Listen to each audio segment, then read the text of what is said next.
I know. Let's make sure we're muted here, fellas. So we're 1, 2, 3. So we're 1. We're 4. We're 1.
And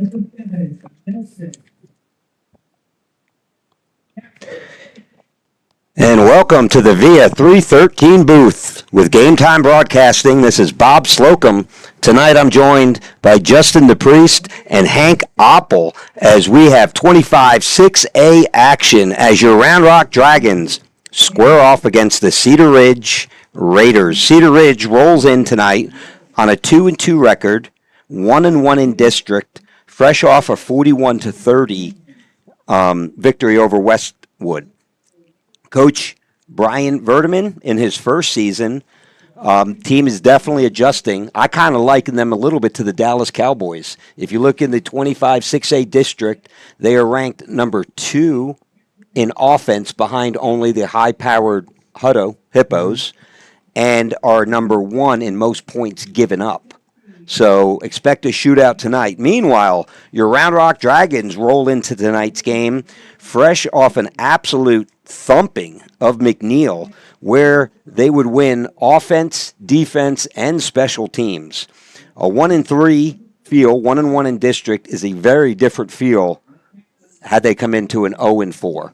So the locker room sentiment, the buying into what Coach has to say. So why don't we jump in and listen to what Coach Moore has to say.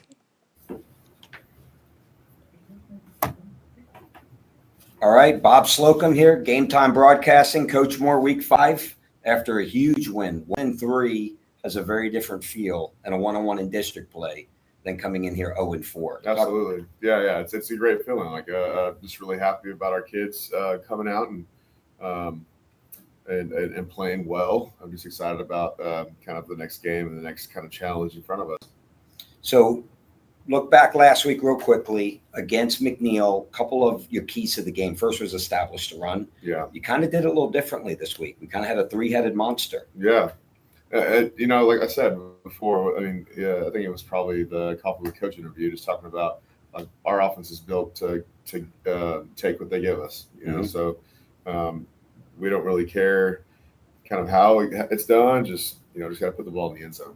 Absolutely. I mean, between Cerritos, Brady Cochran, we've seen all year, but one of the players you called out last week's was Alex Cochran, and he had a huge game. Yeah. So what was that like, the conversation compared to, the results that we saw in the field?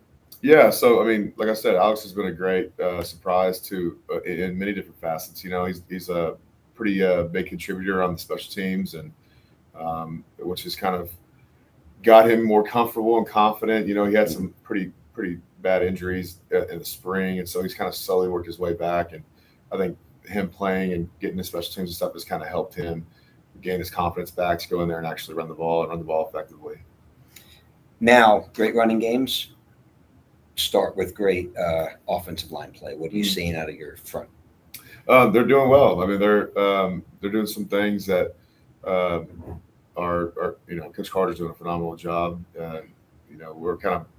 We like to think that we're known for our O-line play, and so them kind of living up to that standard has been really healthy for us, and we just got to continue to keep on getting better. So from a special teams, really has been really a shining light in the program. Yeah. But another one of your keys to the game this past week was ball placement, and it was amazing. I mean, we had a lot of squib kicks. I even had an onside kick. Yeah. What are you seeing out of your special teams? Yeah, Santiago's and even Adam Ferguson, they've done a really good job just doing what they're coached to do. Santiago's been doing a really good job kicking field goals, but he's also done a really good job with our kickoff stuff. And I kind of challenge those guys each week. That I coach those guys directly, so doing some funky stuff sometimes, but at the same time, like, they enjoy it. It kind of keeps them hot and fresh, and kind of motivated to kind of get the next game going, because they're trying to, like, what's Coach Moore going to ask me to do next? So it's kind of fun. It's like it's like drawing up a trick play on offense. It keeps it fun and energetic, and it's I'm proud of those guys. They're doing a great job. Last week we talked a lot about trusting in the process, Yeah. the be real, the foundation that you built. A lot easier, I would assume, this week walking into that locker room after the response. Yeah. You see everybody working as a team. Yeah. It's been nice, man. Especially we've had a kind of a funky week. You know, our school district has given us yesterday and today. I'm sorry, Monday and Tuesday Yep. Of professional development days, and so it's kind of a weird, awkward schedule. So like sometimes it really kind of challenges those core values because it's really easy to stay home and go to stay in bed and that kind of thing. Where we asked our guys to get up early and come and have a great practice and get ready to play Cedar Ridge and that kind of thing. So I'm really proud about our guys just being here and being mature about, hey, let's get in here and get it done and have a great practice, just get better, that kind of thing, and then we can go home and we can relax and enjoy the rest of our day. So just before kickoff, I learned there was 4 players that were out. You had to have, or 4 movements, I should say, across offense, defense, and the boys that you plugged in. I know we talk about next man up, but like Zayden Johnson, shutting down Gary, who I know has multiple D1 offers as a receiver, was one that really. Cooper Martinez has been playing really well the last 2-3 weeks. Yeah. What are you seeing from some of those young men? Peyton Johnson on the line. Anders is another one that I think really stepped up that I'm seeing. Yeah. So step one is Zayden Johnson. I think like he did a really good job. He did exactly what we asked. It is just keep the ball in front, play the ball in the air, that kind of thing. But a lot of it has to do with the pressure up front and putting a lot of pressure on the quarterback to where he was kind of getting off his mark a little bit and feeling the pressure to where he wasn't nearly as accurate. He's a great quarterback, and just keeping him uncomfortable in the pocket.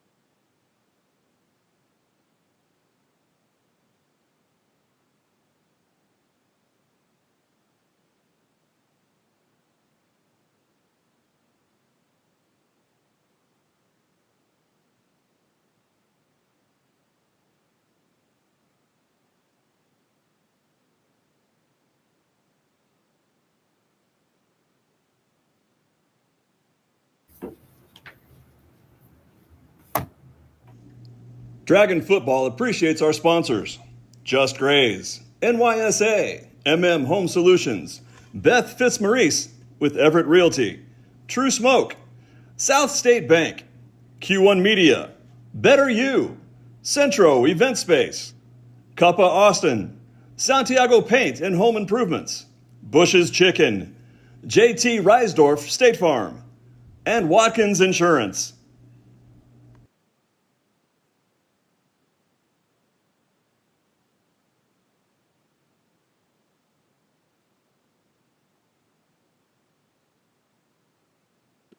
And we're back from the VIA 313 booth from the Kelly Reeves Athletic Complex as we get ready for 25 6A action as Cedar Ridge will be the home team tonight against your Round Rock Dragons.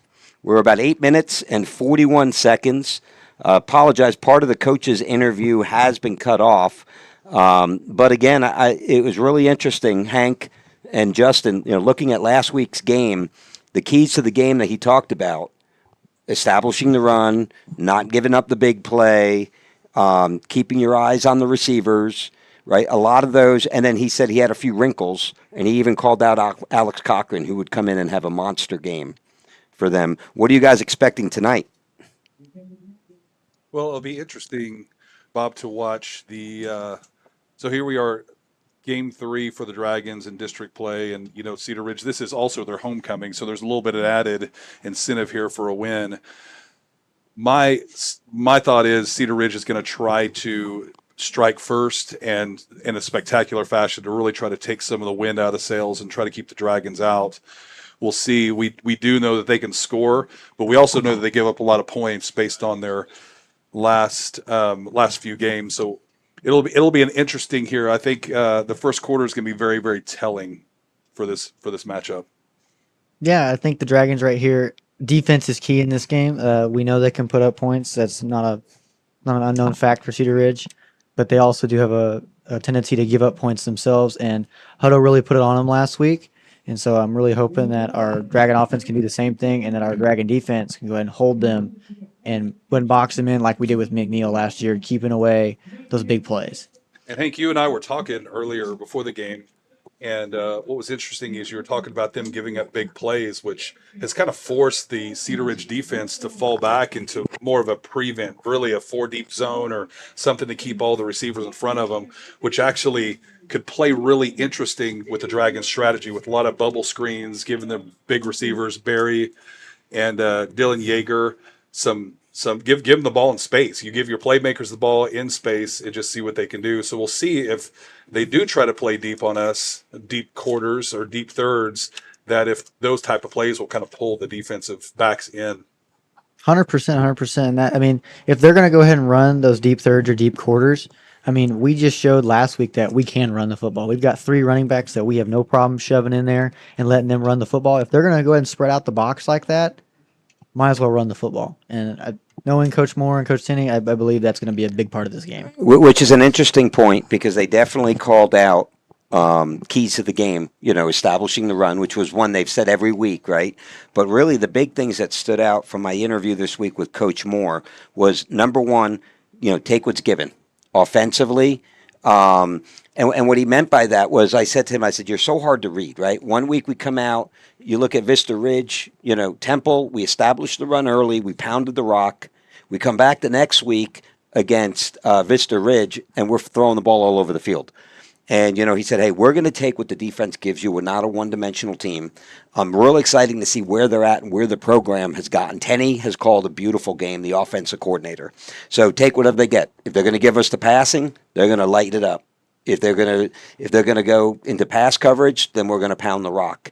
Number 2 was we've been starting hot. So they want to maintain that, continue to start hot, but also to stay hot. If you look at the Dragons this year, their first drive, even their second drive, they've been minus a Shoemaker, right? We had a couple of turnovers on the first 2, but then everyone after that, we have come out firing on all cylinders.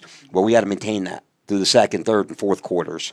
Number 3, tackle in open space. We know they've got good wide receivers here at Cedar Ridge.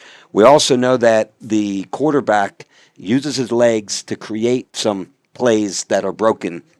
So there are going to be plays out in the open field. We've got to do what we did last week and tackle in open spaces, avoid the big play. And that's really a big special teams. We saw them kicking away from the big kick returners. And finally, lean into the core values. We talk about the team, the brotherhood. I can tell you, being around the program, Jack, I know you're, Hank, I know you're closer with Jack and everybody. The program has a very different feel, right? I mean, they believed in Coach Moore before last week.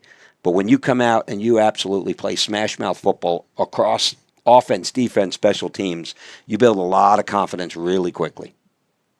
100%, 100%. I do think this Dragon team is backing Coach Moore very well and the style of football he likes to play. And that's very physical style of football. I mean, nothing but hope here for the Dragons right here. So let's see what the coin flip. Cedar Ridge won the toss, and they will receive. So they have elected to take the ball, which is a little unusual. A lot of teams will defer to the next half and take the ball, beginning of the third quarter. This kind of speaks to what we were talking about earlier. I feel like Cedar Ridge wants to make a statement early, and they feel like they can. New coach, right? Coach Moore did talk about this, and Hank, you and I were talking about this last night during the JV games, right? We saw a little bit, and you've watched several of the Cedar Ridge games this year. You've seen a little bit of a shift in their defense. Worth noting, they've gotten a lot more simplified, right? Was it cover 2 originally you were seeing? Yeah, a lot of cover 2. Mm-hmm. So, defense, and Coach Moore called this out in his weekly meeting. Offensively, defensively, it takes a few weeks to get your footing in you, right? You look at football, you look at the rules are stacked against you when you're a defensive player.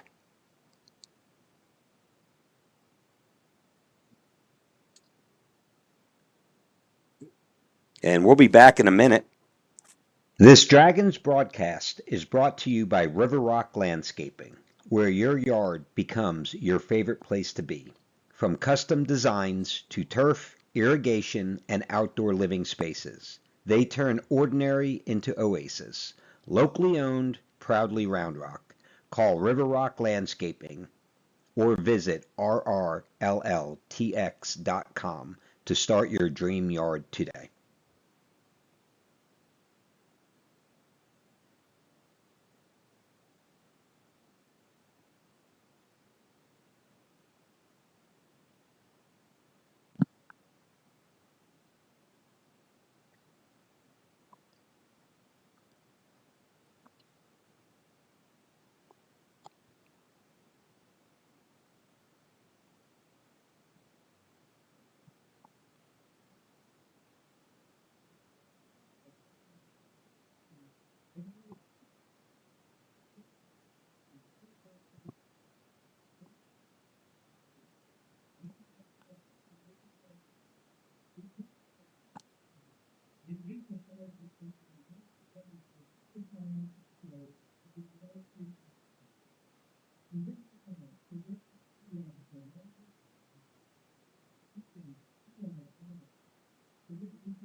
This Dragons broadcast is brought to you by River Rock Landscaping, where your yard becomes your favorite place to be.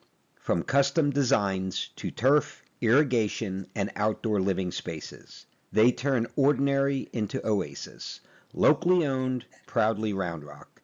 Call River Rock Landscaping or visit rrlltx.com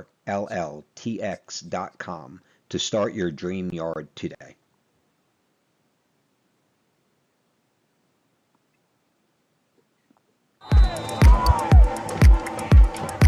Hey Dragon Nation, Coach Moore here. Just wanted to extend an invitation to our first alumni golf tournament here at Patriot Ranch in Round Rock, Texas. The golf tournament will be on October 18th. If you would, register on roundrockfootball.com. And we're back, ready for kickoff here. Special thank you to River Rock Landscapes, our pregame and touchdown sponsor, for your official Round Rock Dragons broadcast. It'll be Cedar Ridge receiving the ball first.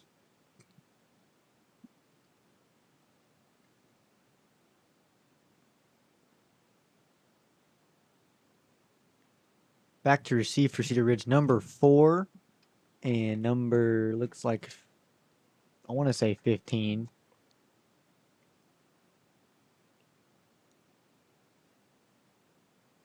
Of course, we have the smallest print rosters. So right now, it'll be number Christian Hall's number 4. and number 16 back to return, Terez Harrison. Again, we apologize for any sort of mispronunciation of names. We're trying our best.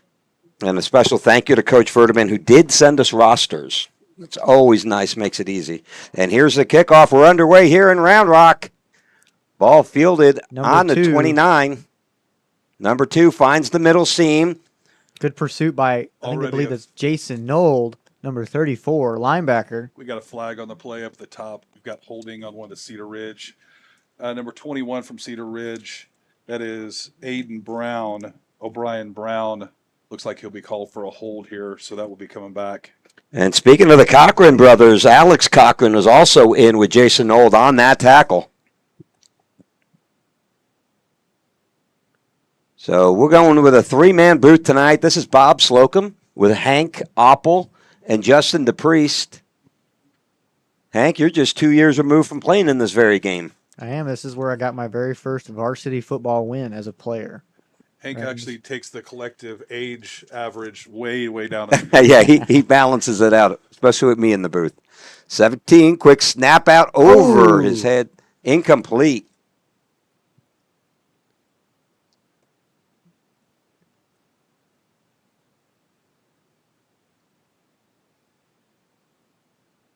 Trying to go on a hot pass.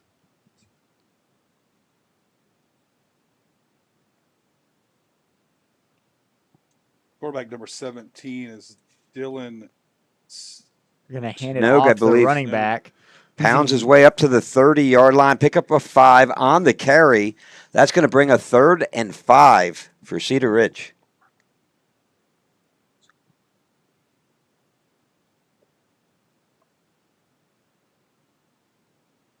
Cedar Ridge going no huddle here.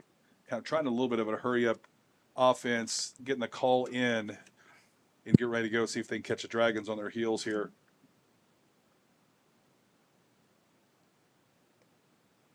Ooh, another incomplete pass, another pass through the hands. This time number 14, Tyler Burchett, was targeted, did not come up with it. That's going to bring up 4th down and 5. Looks like Cedar Ridge is going to go ahead and send out the punt team here. Number 31 into punt, Cooper Togus. And Dylan Yeager for the Dragons back to receive. Interesting, last week in Coffee with Coaches, both Jack Oppel on the offense and defensive leader Luke Rodriguez said Dylan Yeager is the hardest hitter on the team. He's going to let that one bounce, takes a friendly Raider bounce to about the 32-yard line where it will be downed. 1st and 10 for the Dragons when we come back. From delivery day to every stage of womanhood, Dr. Marco Uribe is here for it all. Born in Laredo, trained at Yale, and trusted in Austin for over 20 years. Whether it's hormone therapy, surgery, or compassionate care, Dr. Uribe delivers more than medicine. He delivers confidence. Alrighty, Oppel under center, Cochran in the back. Major shift there from the Dragons. Going to hand it off to Brady Cochran right up the middle. Barrels his way through a few tackles. Looks Okay. like he got almost a first down. Looks like they're going to give it to him. That's going to be a 10-yard carry to open the game, establish the run, and the take command. Brady Cochran gets downhill and downhill fast. There's it's a fumble on the play. I believe the Dragons did recover. It looks like Brady dropped onto it. You had 2 Raiders in the area, number 10 and number 40, but Cochran is able to cover it up. That was our hurry-up offense play. You get a first down. We're going to go straight to this read play off the corner. Looked like Jack and Cochran were kind of battling back and forth on who's going to keep it, who's going to take it. Regardless, they got back to the line of scrimmage, 2nd and 10. Big major shift here.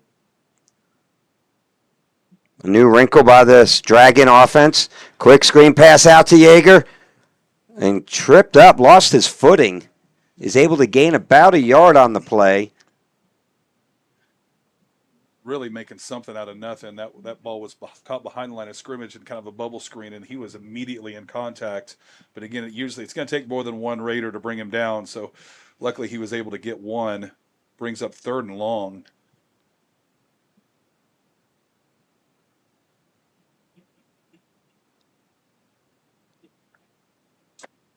And even in 3rd and long, it doesn't even look like the Cedar Ridge defense is going to play man. They're going to play that quarter look that we were talking about earlier.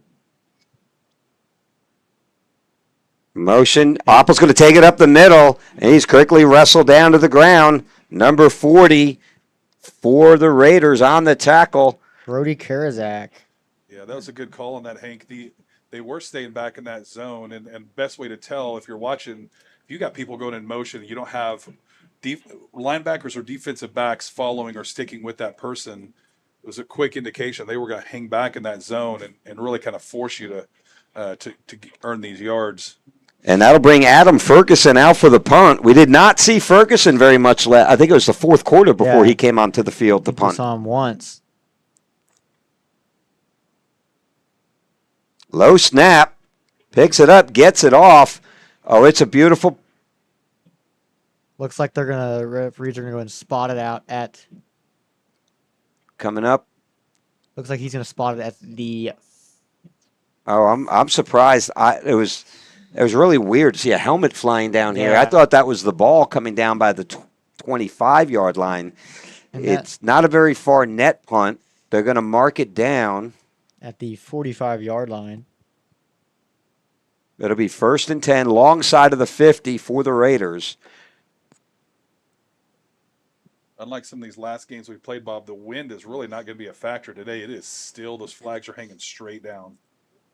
I believe it's pronounced Snuga. Dylan Snuga, the junior quarterback. Motion from number 4. Number 1 takes the carry up the field. Oh, and he's going to slice his way up across to the 40-yard line, pick up a 15 on the carry. First down for the Raiders. Number 1, Noah Devonish, the senior running back. 4 in motion. We got some movement. I can't tell who went first and who made contact. But a lot of times the defense doesn't necessarily win unless there was an offensive flinch, and it looks like there was. So yeah, it did look like that left guard and left tackle were moving prematurely multiple times, even on that first drive, but finally caught him. Yeah. You see Ford Lucas getting the start tonight at right end. Next to him, you'll have Luke Rodriguez. You have Peyton Johnson, the super sophomore, right? Super sophomore. And then you have Max Williams, who has been a leader. Him and Luke Rod are really the leaders of this defense right here. You've got senior defensive tackles and DNs. Those are the guys you're looking to make big plays. Handoff. 1. Up the Quickly middle. stopped by Jason Nold. Great job fitting that gap right there. Well, you're seeing two completely different running styles. You look at somebody like Cochran, which that guy gets behind his pads, runs downhill, and you're going to have to – he's going to run over you if you don't hit him hard. The starting running back, number 1, Noah Devorish from Cedar Ridge, is a completely different style, super shifty, very quick on his feet, and goes a lot lateral. Is in motion on this play. Under pressure, Max Williams. Screen. Fumbles the ball. Dragons football. Dragons recover the fumble. So it looks like they were trying to run a wide receiver screen there. Ford Lucas sniffs it out, hits the ball out, and I believe King. It's Ellis King with the recovery. Good job right there by the Dragons. That's just smart football. The intended receiver, number 12, Carter Copeland, was hit immediately. I did think he got a good 3 steps in. Yeah, I think he did too. You know, it's interesting. That was such a good read from the Dragons defense. When you see a quarterback, he did not try to disguise that play at all. He immediately started retreating. If you see a quarterback immediately retreating, you know they're trying to set something up underneath. Dragons sniffed it out. Great turnover.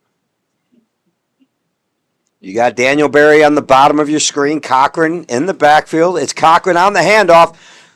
Fights his way around the left end. And he's going to barrel his way again for another first down. That's another 10-yard run. Seems like we got Dove Stickler back there at quarterback. Again, you saw Cochran lower his pads and run over the secondary. It's not what you'll see from the Cedar Ridge group, the starting tailback, but that's his style. He is smash mouth football. And Stickler with the snap. It's going to be a pass. Under pressure. The screen is set up and just out of the reach of Brady Cochran. That'll bring up a 2nd down and 10 from the 36-yard line for the Dragons. That was set up nicely. The had plenty of pressure, enough to get it over their heads. Just mistimed the throw just a bit. I think there was a lot of real estate there for a running back as soon as he caught it. Stickler still in the game. We saw this last week where they mixed Dove Stickler in a few times, And there's a completion to Barry. He's going to Stiff shake a arms base. one man. Oh, he's finally pushed out of bounds at about the 19-yard line. That's going to be a 16-yard pickup and another Dragon first down. Beautiful play. The awareness of where he needed to be set up and how he pushed that defender off for another 10 yards. Cochran off the left tackle, puts his shoulder down. Stays up.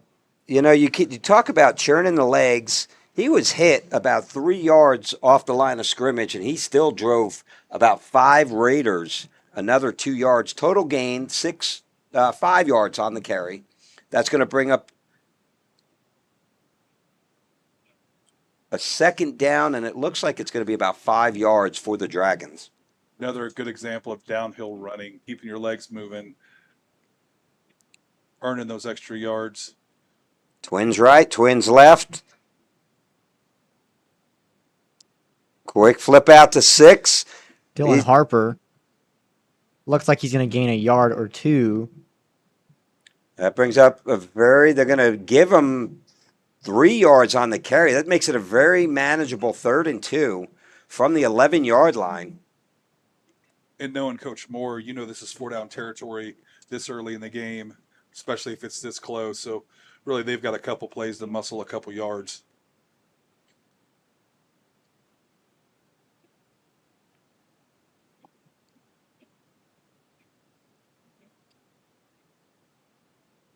Watch Yeager on the top of your screen. Handoff goes Cochran, and he's going to bull rush his way. I do believe that arm got forward. And that is a first down. He picks up 4, needed 2, got 4 on the carry. And they're going fast tempo. It's going to be a 1st and goal. And he'll go right back to the well right there, hand it off to Brady. He's going to keep trucking forward. Another 4-yard carry by Brady Cochran. Bring up a 2nd and goal from the 4-yard line. Cochran is just a warrior. Even when he's going down, he puts his hand down to hold himself up and still lunges forward for another couple yards. He's the kind of player that, for a coach, you want to get on the ball. Like, if he doesn't get the first down, his energy is just going to inspire those around him because he is such a competitor. So here we go. Dove Stickler still in the game at quarterback. Handoff is to Cochran again, and he's going to drop his shoulder. Looks like they're going to mark him at the 2-yard line. 1 They're yard going to line. mark him on the 1. That's going to bring up a 3rd and 1.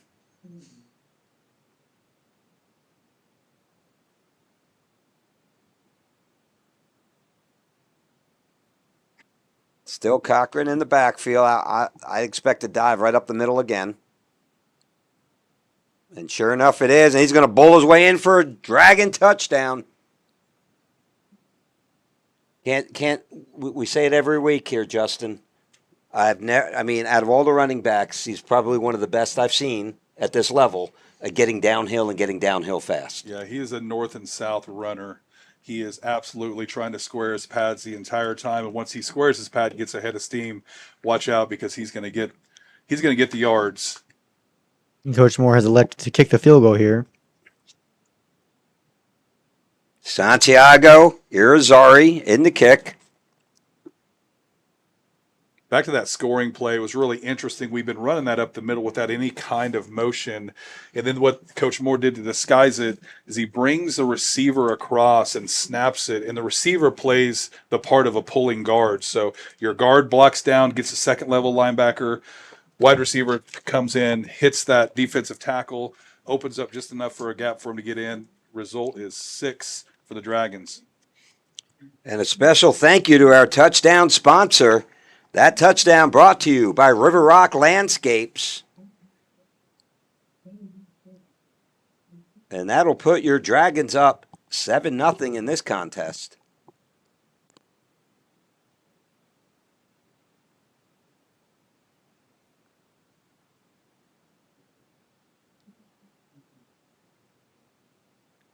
Number 4 is Christian Hall, the running back deep. But we haven't seen many kicks actually get to the deep man on these kickoffs. Round Rock the last 2 weeks have kind of kicked around them.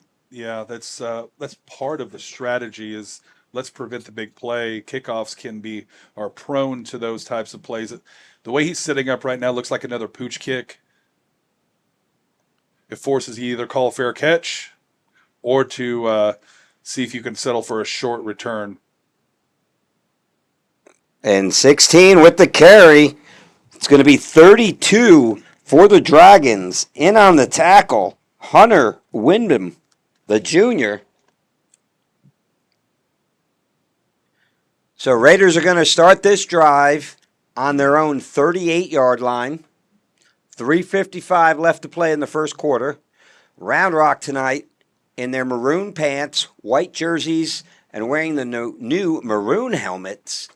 Meanwhile, Cedar Ridge in their all purples, purple pants, purple jerseys, and purple helmets. Little TCU look tonight. Dylan hands off, goes to one. Noah breaks 2 tackles. He's going to drop his shoulder, and he's across the 50, finally driven out of bounds. It's going to be Patterville with the tackle, but that's not after a big gain. Not only a big gain, but a lot of missed tackles there. We had hands on him. I was talking about earlier how shifty this number 1 is. Again, Noah Dvorish, he's already got the majority of their offense and really proving hard to bring down. This is the pass. Ball's up to Dvorish out on the flat, and he is just tripped up. Great play by number 98. Evan Anders able to trip him up. Well, and this is exactly what Coach Moore was talking about open field tackling. They got players like Dvorish who can get out and really in space and make you miss. Dragons have got to break down to make some of those open field tackles. 24 in the backfield now. Devin Patterson. Handoff goes Patterson up the middle, and he's going to bull his way just to it's going to be a 4-yard gain. That will be enough for a first down. 1st and 10 for the Raiders. Looks like they're marking this one at the 32-yard line.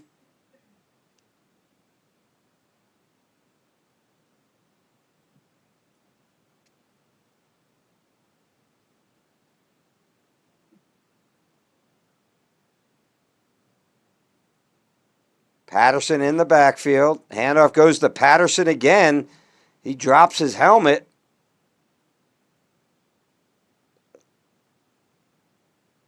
Number 20, I believe that's going to be Jack Wensing with the tackle. Senior linebacker. Another good gain with some hard running there from Cedar Ridge. Very, very tight formation. Right here at second about 5. They are really spreading out. You got trips to your side, single receiver up top. Back to pass. Just out of the reach of number 4, the intended receiver for the Raiders, Christian Hall. That was actually tipped by Jason Nold as it went past the line of scrimmage, which disrupted the ball enough that the receiver did not make the catch. So great heads-up ball by Nold. You know, can't talk enough about Nold and the game that this young man's been playing the last 3 weeks.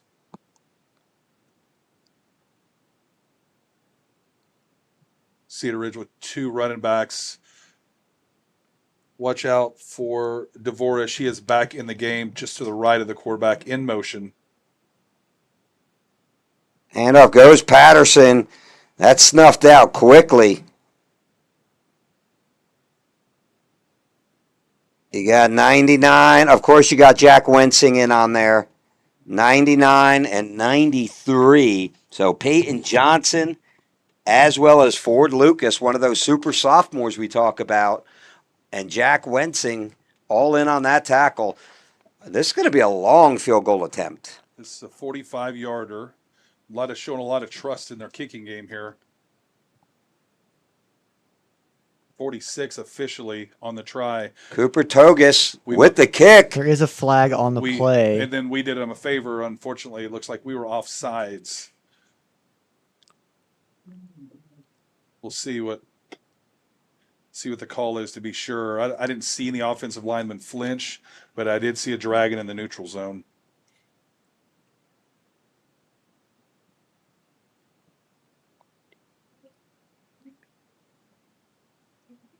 We do have a camera on the field tonight. If we're able to get it up and running, we will go to it.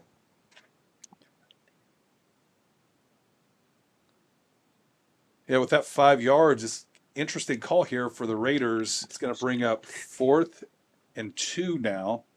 So, question is, are they going to run their field goal team back out and give him another try at a little bit of a shorter? It looks like they're bringing their offense out, and they're going to go all in on this 4th and short.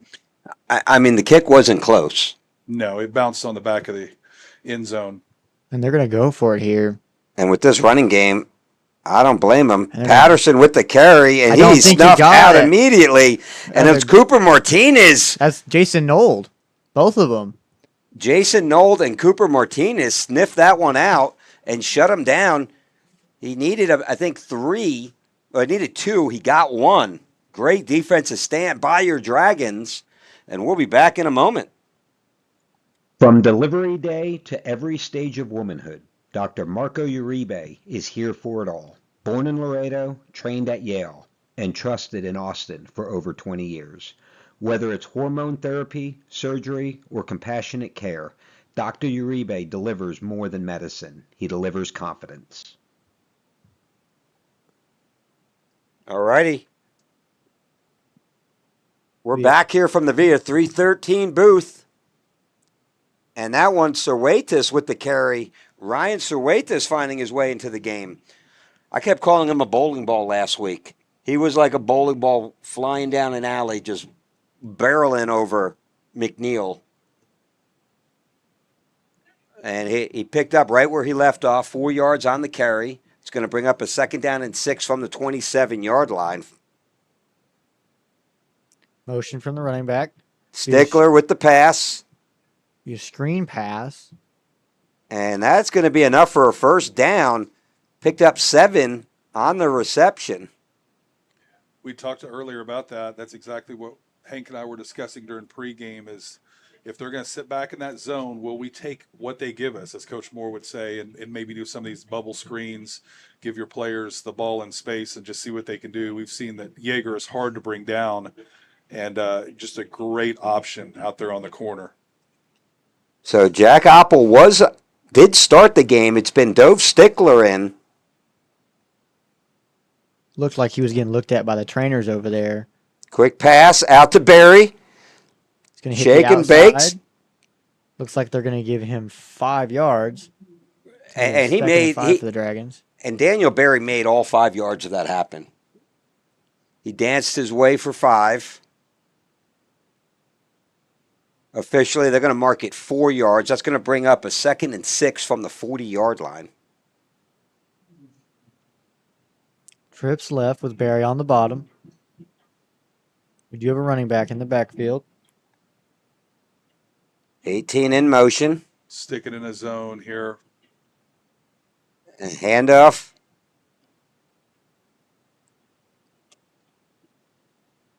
That was Brady Cochran on the carry. Number 6 for the Raiders, Jeremiah Passmore, the defensive tackle, junior defensive tackle on the tackle.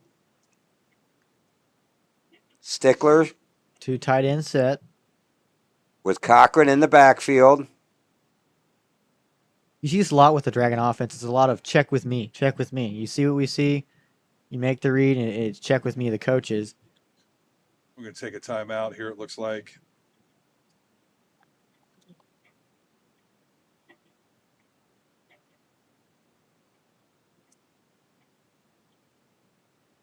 You've never had pizza like this. Via 313, Detroit born, Austin inspired. With cheese to the edges and the sauce on top, you'll wonder if you'll ever be able to eat non-Detroit style pizza ever again. Try it at a Via 313 near you.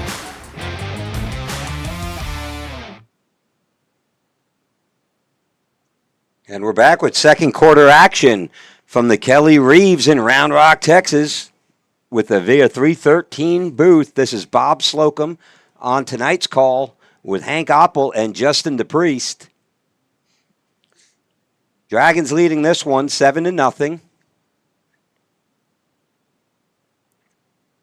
After the first drive, we haven't gotten any sideline reports. but it's been Dove Stickler in at quarterback.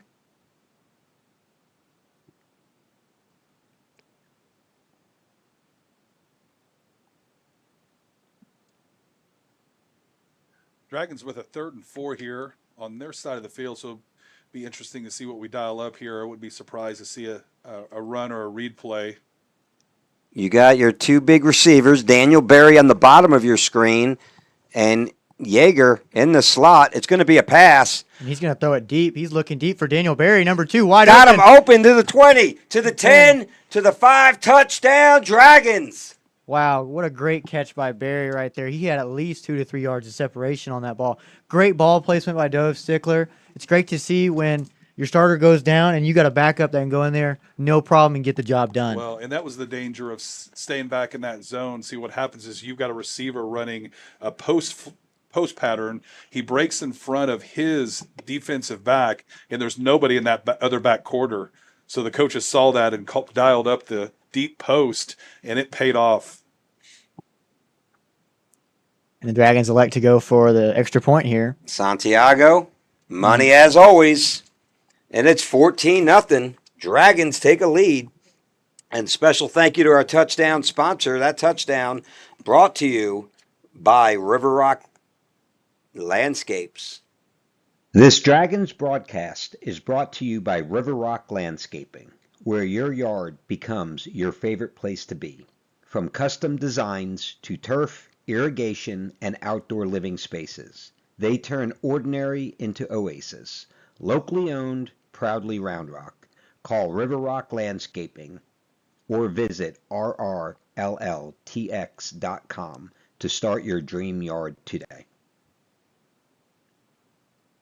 All touchdowns are brought to you by River Rock Landscapes, proud sponsors of this Round Rock Dragons football season.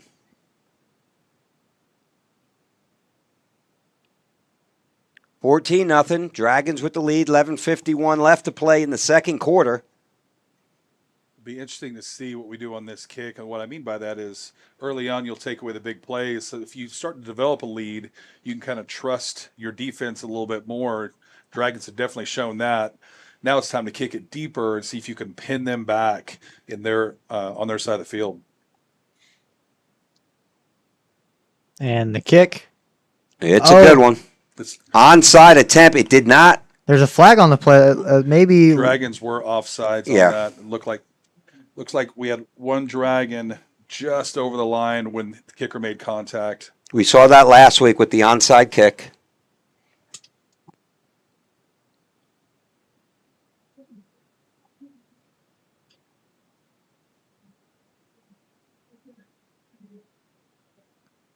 And some other scores around the area. Georgetown over Leander right now, 14-0. Temple and Shoemaker tied up at 7. Vandergrift and Vista Ridge are knotted up at 7. And Hendrickson leading Weiss over in Pflugerville, 7-0. McNeil's up 14-0 on Stony Point. And Westwood, Round Rock Westwood up over Manor, 7-0. And the handoff to number 1 right up the middle. He's going to be stopped for a very limited gain of 3 yards. And you mentioned it. Noah, is it pronounced? I've got Devora. I believe it's Devonish. Devonish? Devonish. We apologize. We're not mocking these young men. We're going off the best that we can with what the names that we have are. Not only that, we got to talk to the coach about the font that he uses, Bob. This is Pretty, not Courier new, yeah, is it? This is hard. Number 1, handoff. Looks like he's going to be tackled in the backfield for a tackle for loss. Believe it was number 95 for the Dragon. I believe that's Zahid Lyons. And I think 88, that's Luke Ramsey, the senior defensive end. With the club. With the club. He has a broken hand and a broken finger on the other one, and the young man's still out here playing. He doesn't stop him. Luke Ramsey put a ton of work in. I know him personally, and he put a ton of work in this offseason to play. He came off a really bad injury last year. Really breaks your heart. Really glad to see him out there getting the reps. It looked like that ball's going to be thrown just out of reach. He was aiming for his running back out of the backfield, number 1, and that will send the Cedar Ridge punt team out. And really, for Cedar Ridge, you got to think that the coach is saying we've got to show some other threats. Really, number 1 has been Devonish.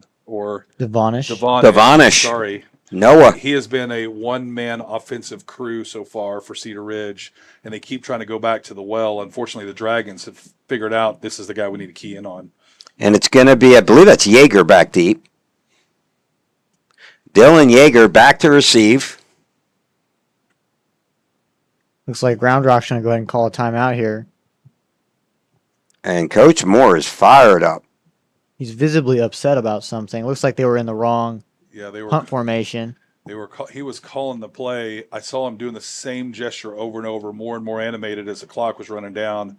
We were not in the defense formation that he was hoping for.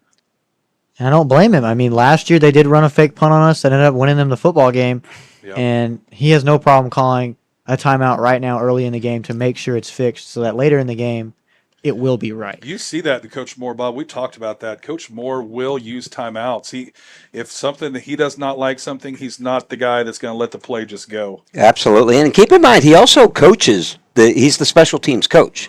So part of the coach's interview he talked about, he likes to put in wrinkles. He likes to keep it like an offense or a defense, keeps the guys a little more excited, a little bit more engaged throughout. They never know what he's going to throw at them next or have them do. As he likes to say, every now and then the old defensive coordinator in him comes out. Yeah. The head coach is a lot more mellow than the defensive coordinator.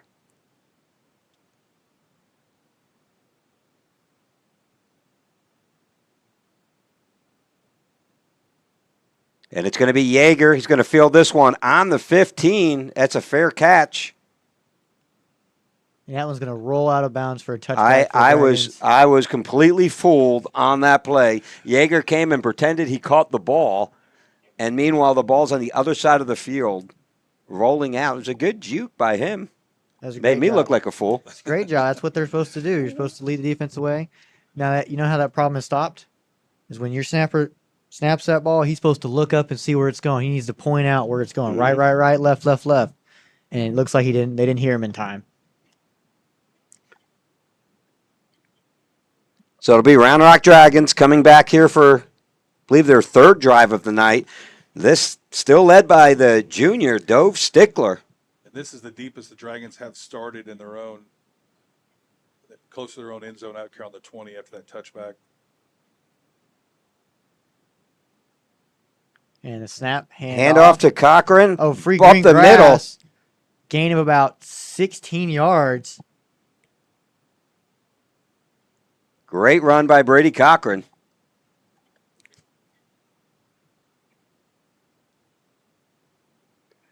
And handoff goes Cochran again. He's going to fight through two players across the 40, and that's a big hit.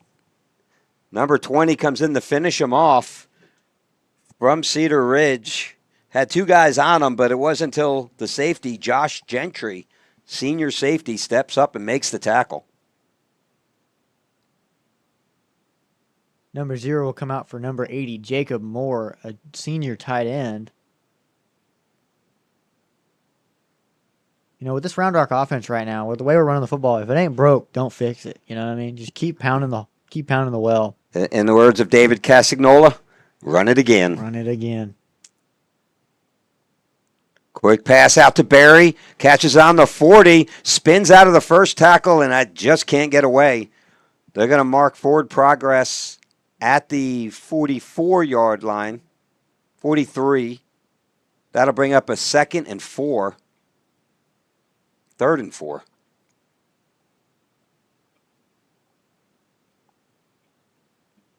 Special thanks to our second quarter sponsor, Austex Moving. Coming out in the trips to the left.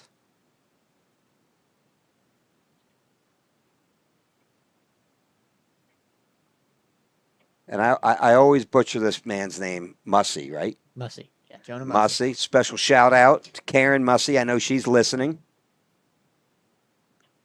Quick pass to Yeager. He's hitting the Stays on his backfield, keeps feet. his feet, across the 45-50. He's off to the races. 1 man to beat. 20, 10. They're not going to get him. Touchdown, Dragons. There is a flag in the backfield. I do think this could be a roughing the passer call, because I did see Shy get shoved right in the face. I wonder if they're going to call holding or if they're going to call a roughing the passer. They are talking to Round Rock, so they're kind of consulting coach Yeah. over there. They're going to take it on Roughing the the kickoff. passer. Yep. Good call, Hank. Good call. You could also tell, by the way, Dove looked at the ref and then looked at Yeager go down, and he started celebrating immediately. And I apologize. It's Nancy Mussey listening. If you're listening, throw in where you're at, where you're listening from. I know Dylan Yeager's got family all over Wisconsin. And it's Santiago Irizarry. It's been money all year on these extra points. And another touchdown brought to you by River Rock Landscapes. Quick strike there from the Dragons. Awesome to see. We'll be right back. Moving soon? Let Ostex Moving take the stress off your shoulders. Owned by a proud Round Rock Dragons alum, Ostex is your go-to team for fast, reliable, residential and commercial moves across Texas. From packing to unpacking, we handle it all, with expert care and same-day service available. Call Ostex Moving for a free quote today, and go Dragons.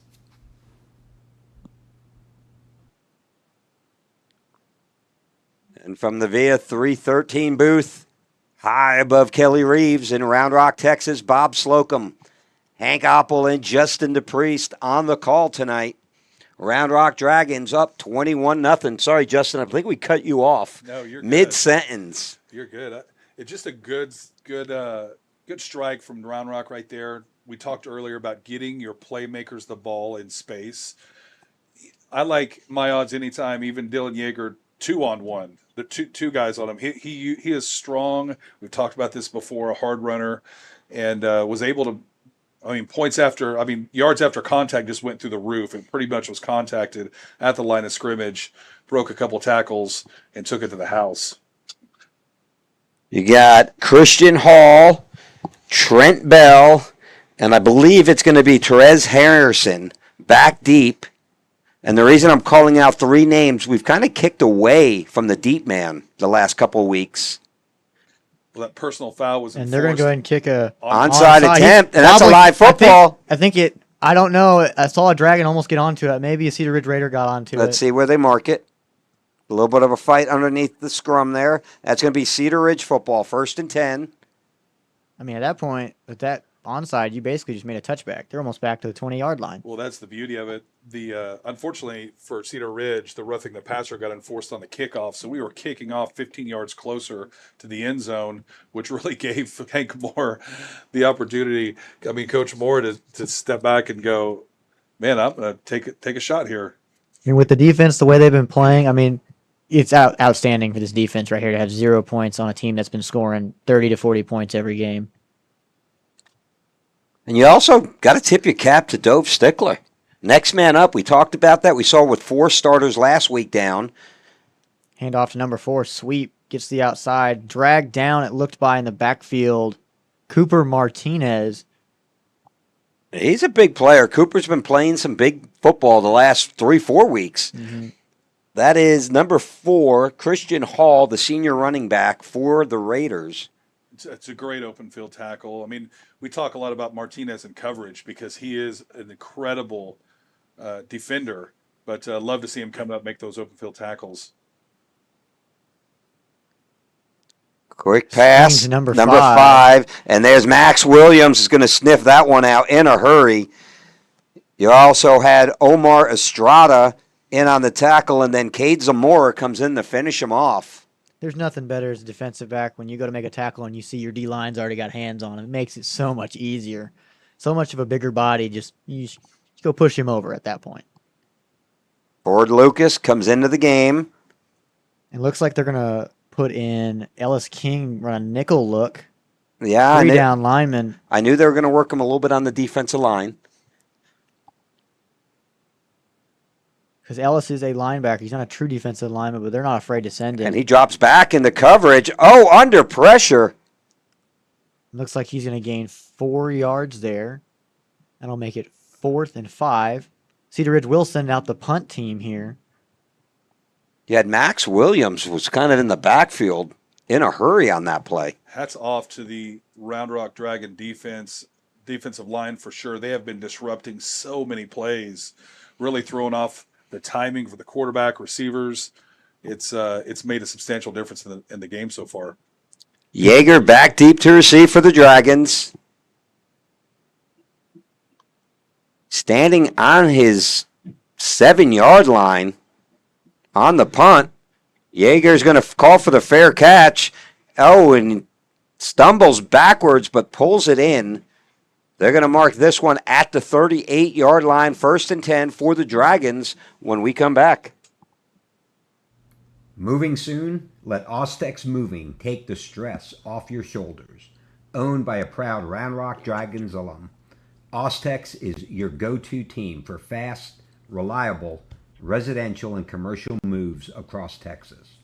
From packing to unpacking, we handle it all, with expert care and same-day service available. Call Ostex Moving for a free quote today, and go Dragons. All right, we're back. 1st and 10 for the Dragons. Stickler still in the game. It's like they're checking with coach. Pretty light box. Only 5 in the box. It's Serwaitis out of the pistol. Handoff goes Serwaitis. Bounces to the outside. Makes one cut. Oh, what a run. He's going to take that for a 1st down. That's going to be a 10-yard carry for Serwaitis. Real patient running on that one. Let the play develop in front of him. Great job reading his blocks. Like Hank said, really light box. It's really surprised, especially as much as we've punished them so far with the running game, with one middle linebacker just kind of mirroring the running back. And he still got by him. Great run, hard running, about 11 yards to gain. Serwaitis to the left of Stickler. Stickler, quick pass, puts it up. Double move by Dylan Harper. Comes down Makes with the it. catch, spins it out inside the 15. It's going to be driven out of bounds at the 15. 1st and 10 for the Dragons. That was a big pickup. That was a great job. Dove Stickler had pressure in his face, and he still lobbed it up there for Harper to go make a play, and he did. Hurry up offense. Harper on the bottom. Handoff goes Serwaitis.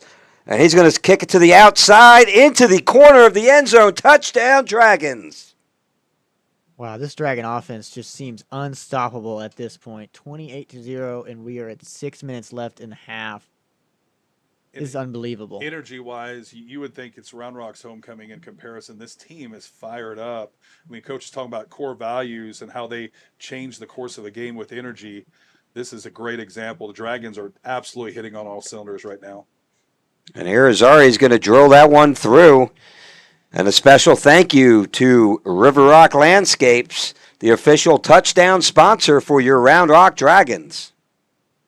This Dragons broadcast is brought to you by River Rock Landscaping, where your yard becomes your favorite place to be.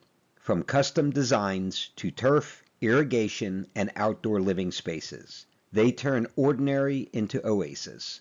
Locally owned, proudly Round Rock. Call River Rock Landscaping or visit rrlltx.com to start your dream yard today.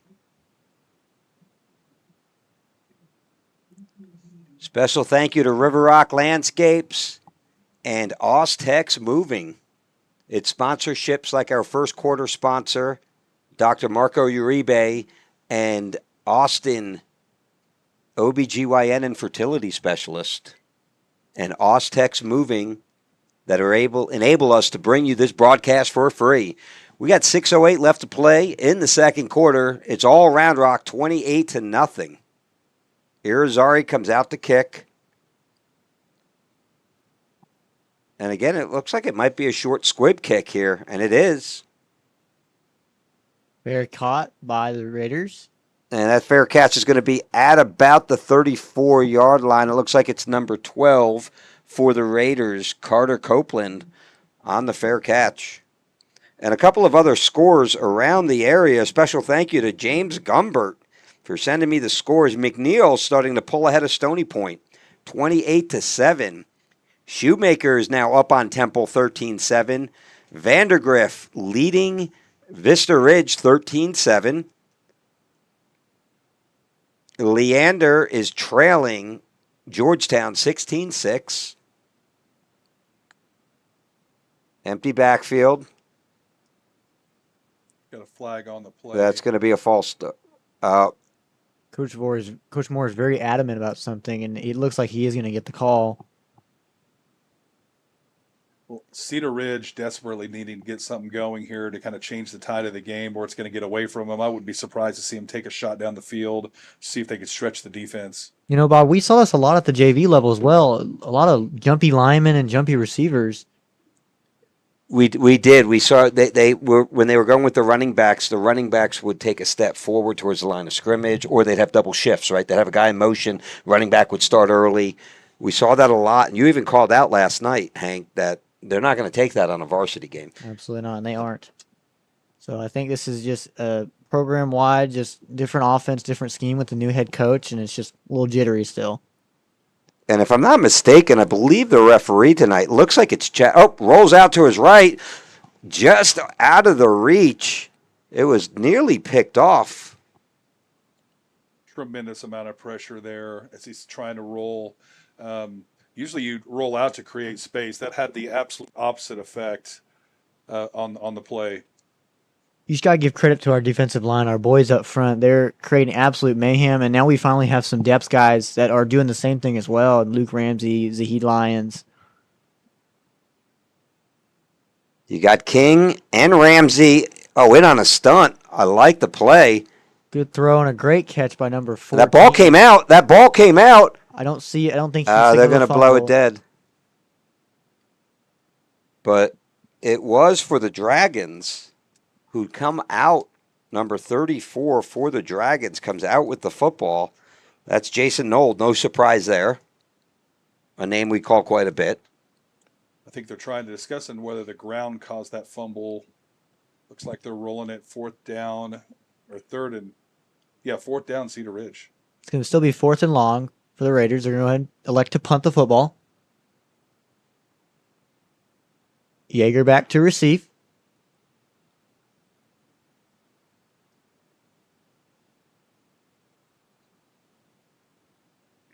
Yeager's going to set up on the 27-yard line. Kicks on its way. And he's going to fair catch this one. He bobbles it and then pulls it in. And they're going to mark him at the 27-yard line, 1st and 10 for the Dragons when we come back. Moving soon? Let Ostex Moving take the stress off your shoulders.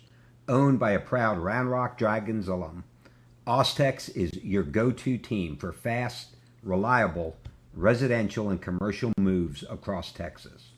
From packing to unpacking, we handle it all, with expert care and same-day service available. Call Ostex Moving for a free quote today, and go Dragons. And we're back. Dove Stickler still in the game. Looks like it's Brady Cochran. He's going to play action pass, and it's just out of the reach. I believe that's going to be Dylan Harper, the intended receiver. No, sorry, Daniel Berry, the intended receiver, just over his. It looked like he got hit right as he was throwing. There is a flag on the play. Yeah, I'm trying to decide whether that was roughing. It is. Illegal man down. Ineligible receiver. Yeah, So one of the linemen got a little jumpy, got down the field. It was an RPO, so that's a part of the game sometimes. Linemen are supposed to treat that as a run, so they're trying to get to the second level, and Dove decided to pull and throw the football. That's an iffy call right there. Okay, for some who don't know, RPO, talked a little bit. It's a run pass option, so you're going to see a mesh with the running back and quarterback, and so he decided to pull the football and try to throw because they are running routes back there. Stickler's going to keep the ball, quarterback draw up the middle, and he really fights his way, picks up 5 on the carry. Something we haven't seen a ton from the Dragon offense, or what I would call those global shifts. Like, it looks like they're completely set, and everyone will move all at the same time to really kind of expose the defense and create a little bit of confusion there. There was a 7-yard pickup by Stickler. That's going to bring up a 2nd down and 8 from the 29-yard line. Yeager in motion. Back to pass. Screen pass to Brady Cochran. And he's got blockers in front of him. Oh, and he's going to be pulled down, but not after he picks up 10 yards and another Dragon first down. That was great patience right there by Dove Stickler. They had one earlier that just couldn't really click, and now they finally got the wheels going. It was just a great job. And he disguised it well. He didn't immediately start retreating. You've got to give at least a 1-count pause if you're the quarterback to try to sell it with those linebackers that it's a normal pass play rather than a draw. Musey in motion. Pass away. Brady Cochran. And he's got a lot of distance in front of him. He barrels through 4. He's still going. Finally driven down. There is a flag in the backfield. That's coming back. So I would not be surprised to see it come back. Yeah, that's really unfortunate. Illegal shift against the Dragons is the call. I think I jinxed this. I just said we just do all these global shifts, and look what happened, Hank. Is that like when you talk to a pitcher about having a no-hitter? Did I just do that? It's like, man, the football equivalent. Dude, you're a pitcher from an immaculate inning, and oh, that ball's gone.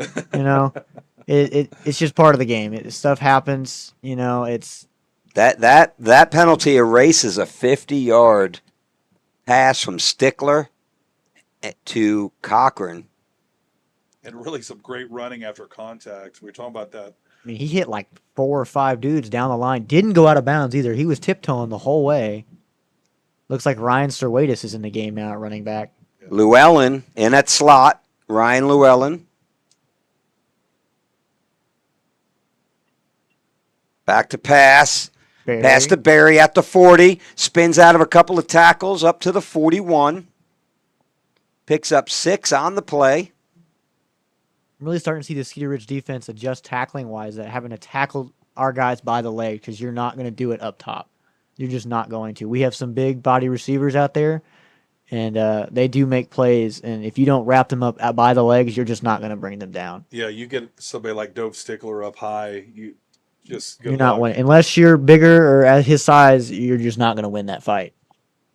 Serwatis in the backfield. Musey in motion. Play action. Ball is up for Barry, and that could draw a flag, and I'm a little surprised it didn't. I think it was uncatchable. I think he's going to go ahead and rule that uncatchable. That ball was thrown a little too far out of bounds. If you would have let him a little bit more, but yeah, if you would have let him a little bit more, that would have definitely been pass interference. 25 didn't even remotely try to turn his head to the football, and he was grabbing all over Barry. 3:04 left to play in the first half. All Dragons 28-0. 25-6A.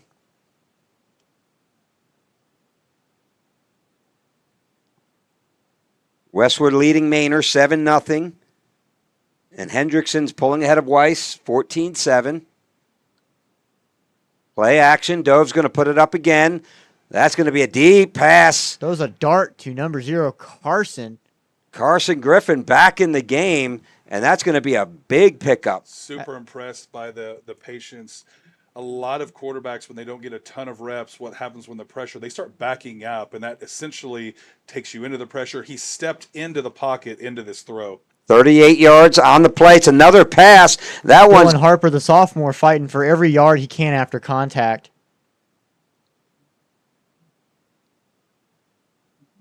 Wow, this Dragon offense is reaching new heights that we didn't think was going to happen. I mean, they're just going down the field. They're at will. At will. And really, all 3 weeks. I mean, go back to the Vista Ridge, even though that's a loss. Tip your cap to Coach Tenney. I'm really impressed with the play calling and there is no way a defensive coach can sit there, watch him, and figure out any patterns that he runs. He's reading the defense and exploiting them really right before our eyes. Handoff up the middle. And he's going to reach out. It looks like he's going to get it. Touchdown, Dragons. What a run. It's going to be Brady Cochran. Just has a nose for the end zone. I mean, he dragged like 2 Cedar Ridge defenders, stuck that arm out, got across the plane.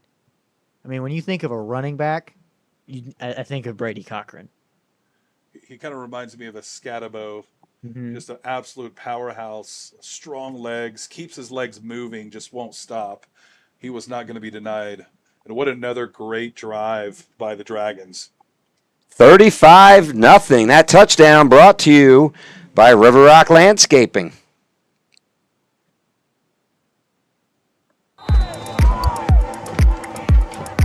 Hey, Dragon Nation, Coach Moore here. Just wanted to extend an invitation to our first alumni golf tournament here at Patriot Ranch in Round Rock, Texas. The golf tournament will be on October 18th. If you would, register on roundrockfootball.com. Remember, Dragon, always Dragon.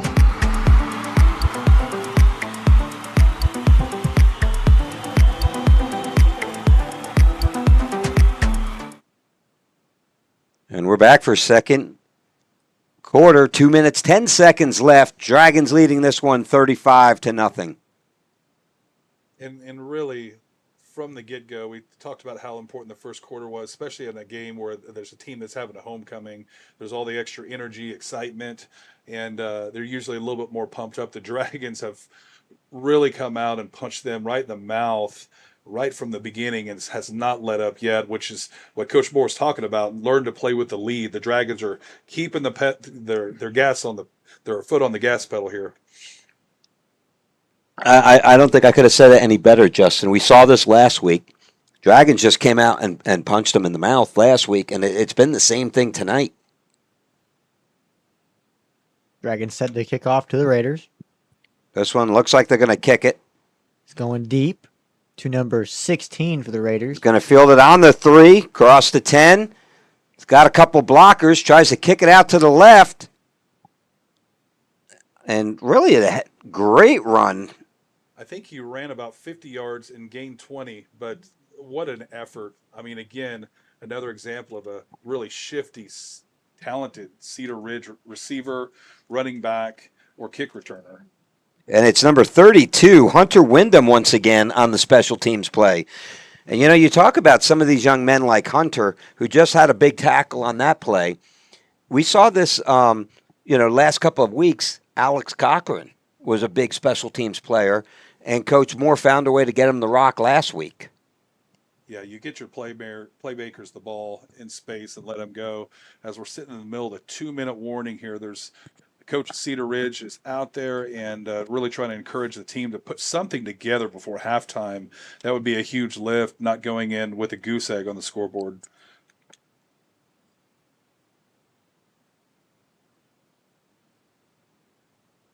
Again, these two high schools are about 4.9 miles, so less than 5 miles apart. A lot of these young men grew up together, playing sports together, whether it's football or baseball or basketball in the select leagues. Yeah, they're very close campuses, Bob. You're right. There's a lot of good friends down there on the field. And Dylan's going to keep it up the middle, jukes the first tackler. And no surprise there, Ellis King in on the tackle.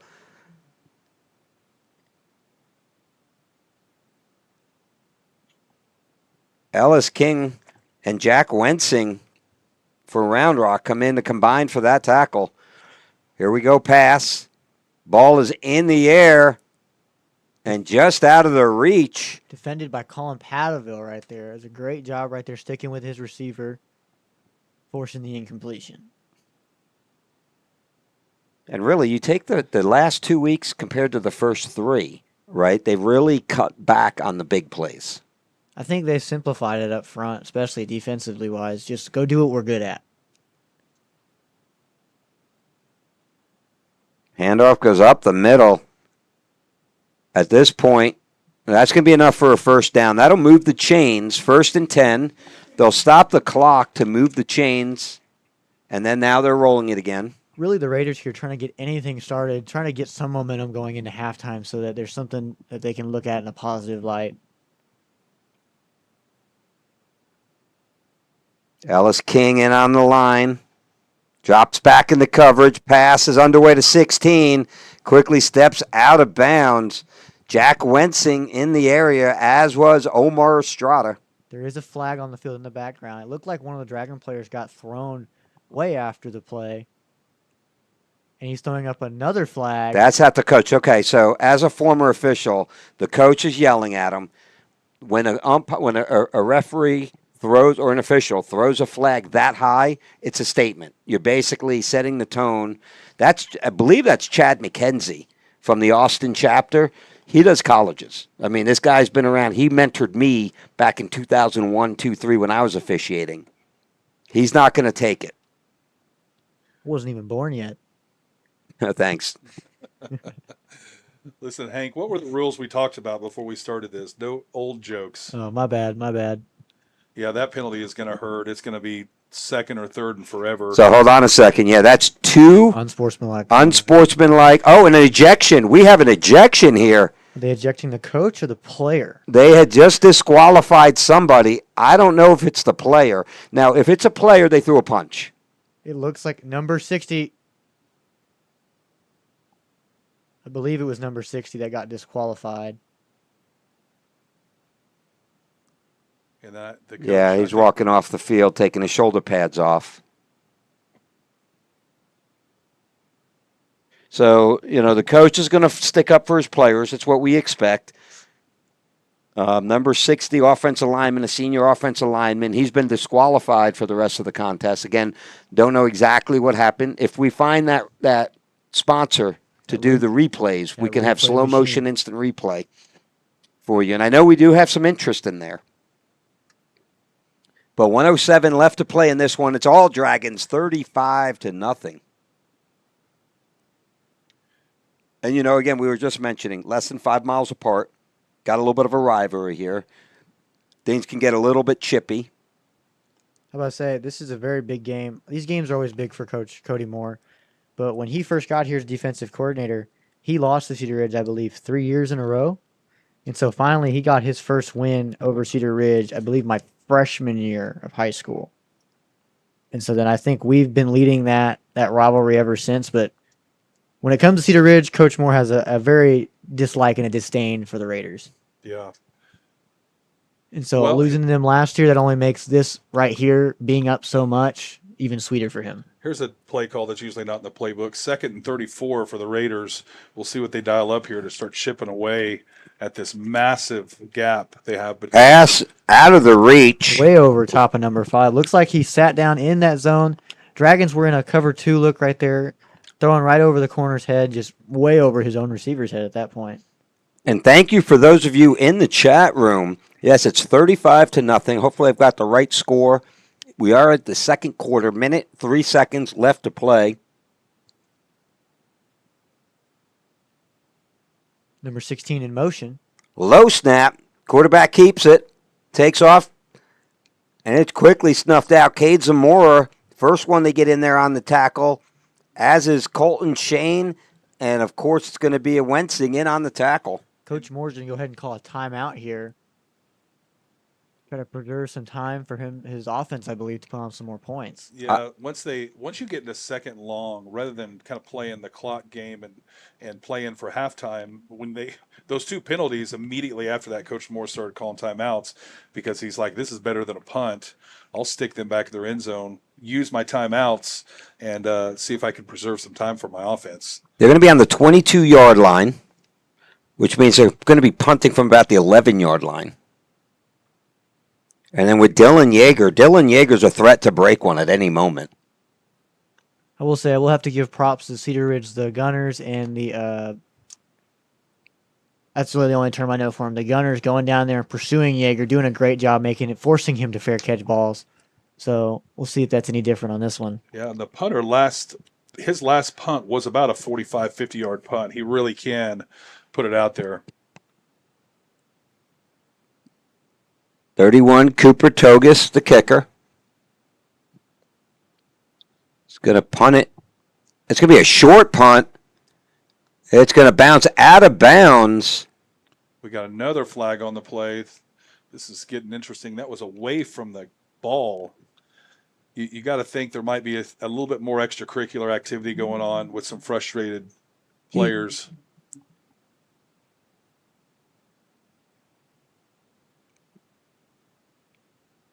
Personal foul, you're right.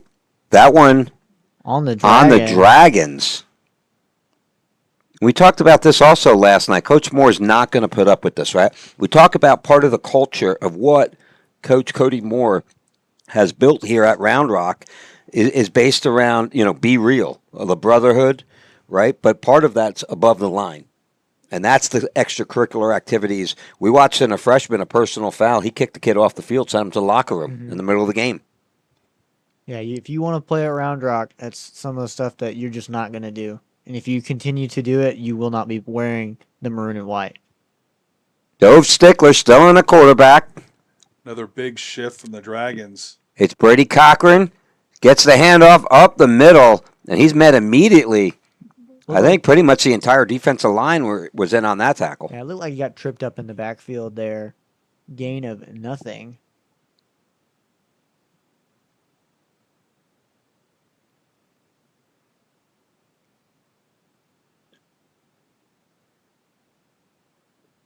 It looks like they're going to go ahead and just take the half as an offense. So Adam Ferguson's grandpa Ray and Margaret, along with Aunt Angelica, listening from El Paso. I love that. Looks like we're going to go ahead and just go straight to halftime here. So we'll be back with second half actions. We will leave the camera running so you can watch the band. We apologize. We're enclosed, literally sitting in an office for this broadcast with so many different crews here tonight. So we have no way of putting a microphone out a window or getting any audio, but we will leave it on for you, and we'll be back with second half action. Moving soon? Let Ostex Moving take the stress off your shoulders. Owned by a proud Round Rock Dragons alum, Ostex is your go-to team for fast, reliable, residential and commercial moves across Texas.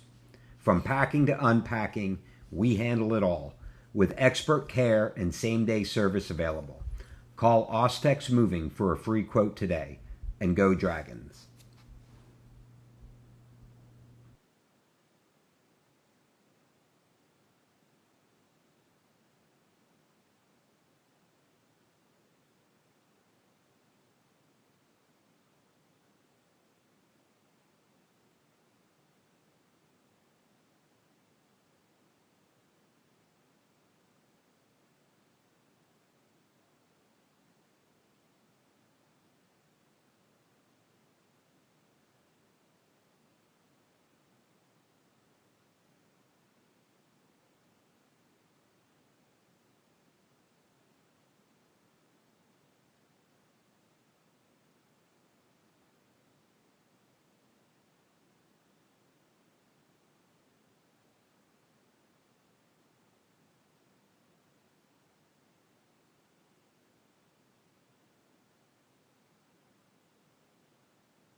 Tonight's coverage of Round Rock Dragons football is brought to you by Hughes Insurance Group, your local, independent insurance broker. Whether it's auto, home, commercial, or life insurance, Hughes works with dozens of top-rated companies to find you the perfect fit at the best price.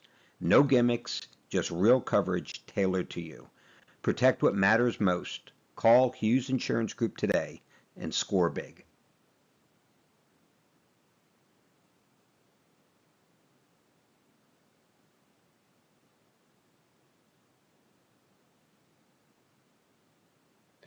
And we're back with third quarter action. Homecoming festivities for Cedar Ridge is over. Your Dragons are set to receive the football.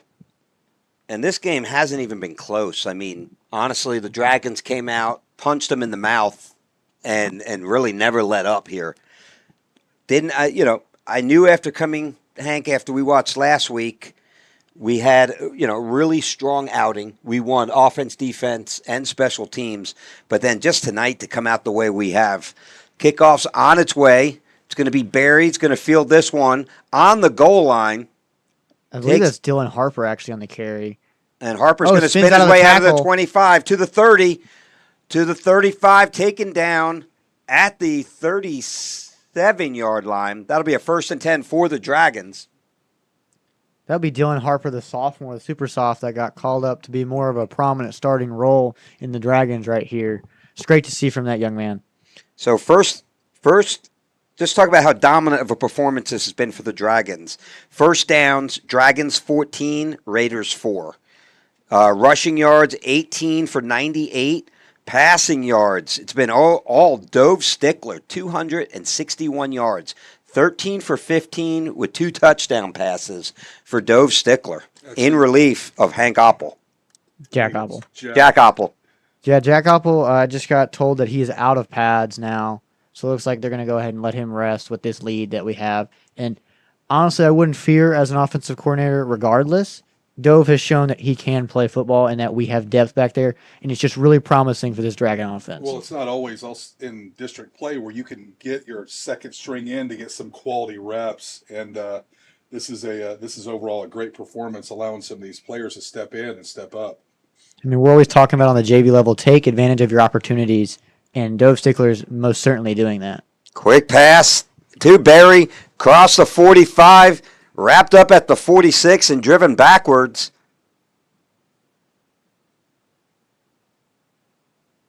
If this continues, I mean, Dove on one of his first major outings here could put up 300 yards passing. That makes him 14 for 17 on the day so far. And that's 8 yards on that pass. Thanks to Alan Franz with the stats. It's a huge game changer for us here. I mean, look at this defensive change right here for the Raiders. Look how many are in the box right now. Handoff goes Cochran. He's hitting the backfield, chopping his legs. I wonder if they're going to give him much with that forward progress. It's going to be a yard loss. Yeah, not a real favorable spot there, but definitely hard to see with all those bodies in there. 4th down for the Dragons. And it looks like they're going to send in this punt team. So Adam Ferguson comes in the punt. Shout out in El Paso to his grandparents are listening.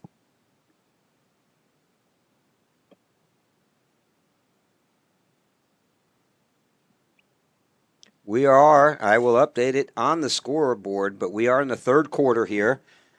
All Dragons 35-0. I think on the first series we had Adam Ferguson come out to punt. I'm not sure he's punted since. No, he hasn't. And Coach Moore's taking a timeout here. I think there was a little bit of confusion with personnel. He's acting like, hey, we need to hurry. We don't want to give up 5 yards for a silly penalty, delay a game.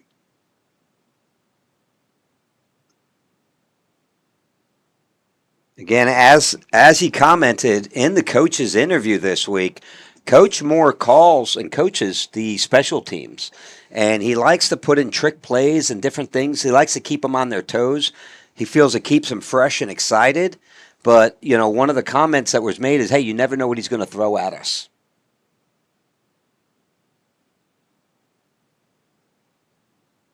4th and 1 at midfield. This would qualify as maybe a wild card play potentially.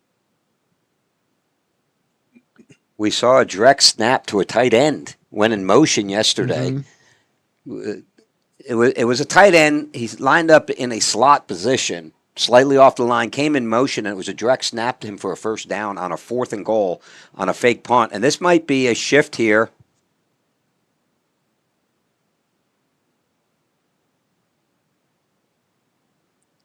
Punt is away. And he's going to let that one roll. Take some very friendly Dragon rolls all the way back to the 16 or 17-yard line. And when we come back, it'll be 1st and 10 for the Raiders.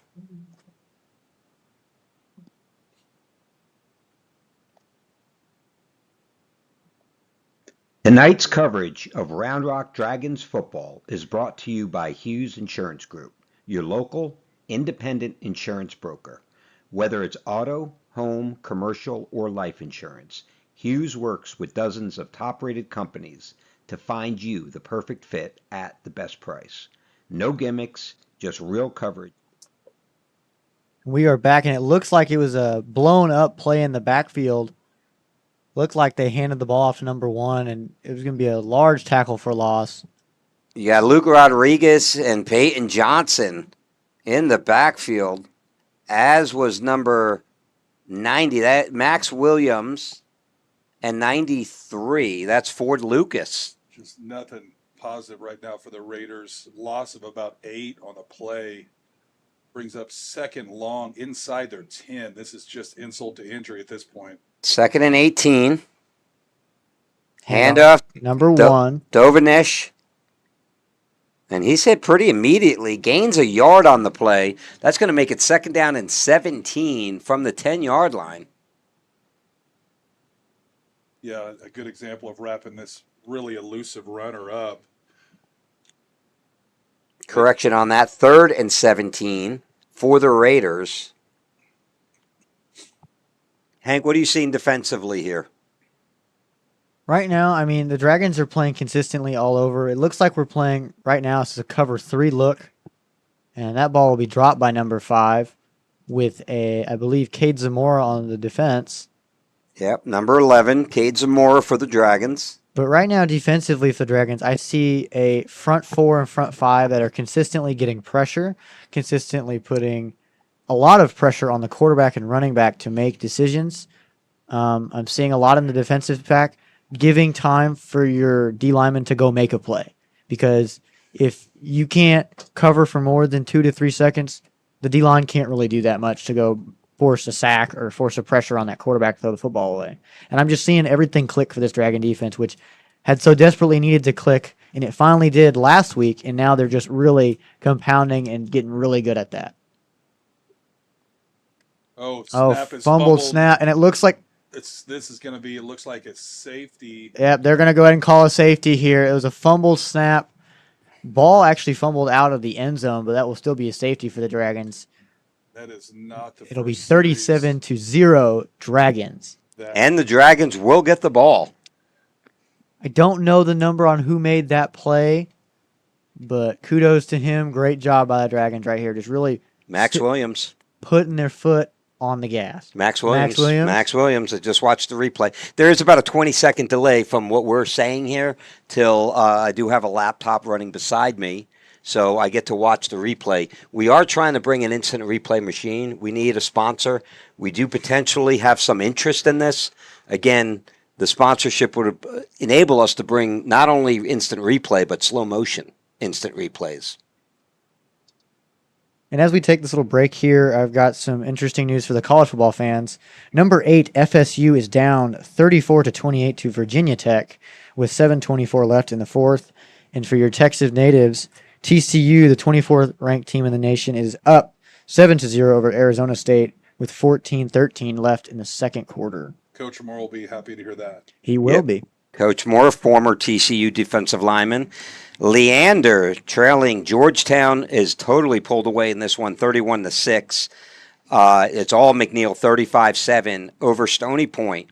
Temple up 14-13 against Shoemaker, and Vandergrift up 14-10 over Vista Ridge, just around the corner from here. Wow, that does sound like a very good game going on down there. Vandergrift, defending champions. They've already taken one loss to Dripping Springs, which was very unexpected for that Vandergrift team. Hey, it just goes to show you how good that Dripping Springs team is. Yeah. Kick is underway. And I think Harper's going to let this one go out of the back of the end zone here. He was pretty hiked up. Yep. So interesting here. 8 minutes, 14 seconds left in the third quarter, 37-0. At what point am I pulling out Dylan Yeager and working in other kids and not risking injuries to some of the players? You know what I mean? Now's a great opportunity to start working in some other players. I think this drive right here, they're going to let them stay in and try to, these kids are also trying to put film out and try to go to the next level. And so this is where you can get some of those clips right here. But also at this point in the game, they're going to start rotating people and let them get playing time because they know down the road with certain teams, they're just not going to get in. And it's play action. Pass goes to Griffin, who's going to barrel down the sideline, finally taken down at the 47-yard line. Great play by Carson Griffin. Great pass by Stickler, who's going to pick up another 22 yards. That ball's going to be handed off. And it's Alex Cochran on the carry. He was in on the last play. Stickler is, again, closing in on 300 yards on this game. Really doing a great job and accurate, too, which you won't always see that on a backup quarterback that gets in the game. There's usually some nerves, maybe even some timing issues. He has jumped right in and really done well today.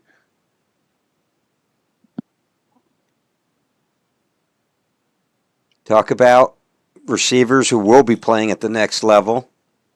Yeager obviously is one. Daniel Berry's definitely another one. Ball's up in the air. A little wobbly out there, but still got to its intended target. And it's Carson Griffin makes the catch on the 50-yard line. That's going to be a pickup of 3 on the play. 3rd and 7 for the Dragons.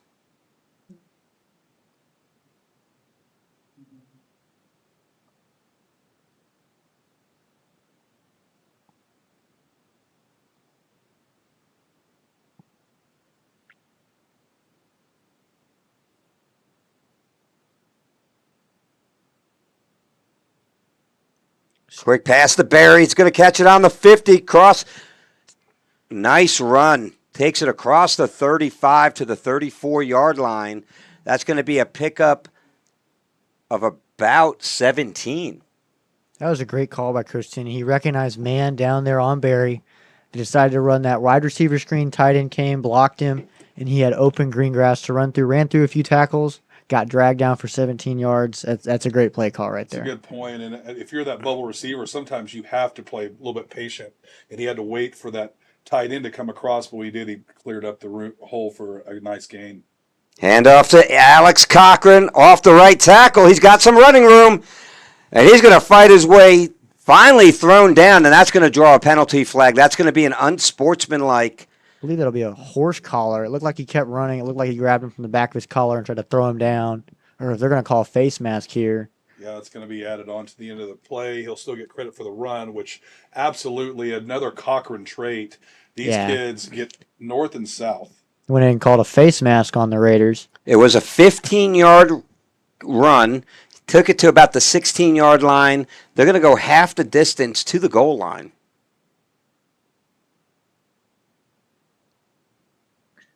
Yeah, I mean, do you expect anything different from a Cochran boy? No. I mean, when you say the word Cochran, you just expect hard-nosed football all the time.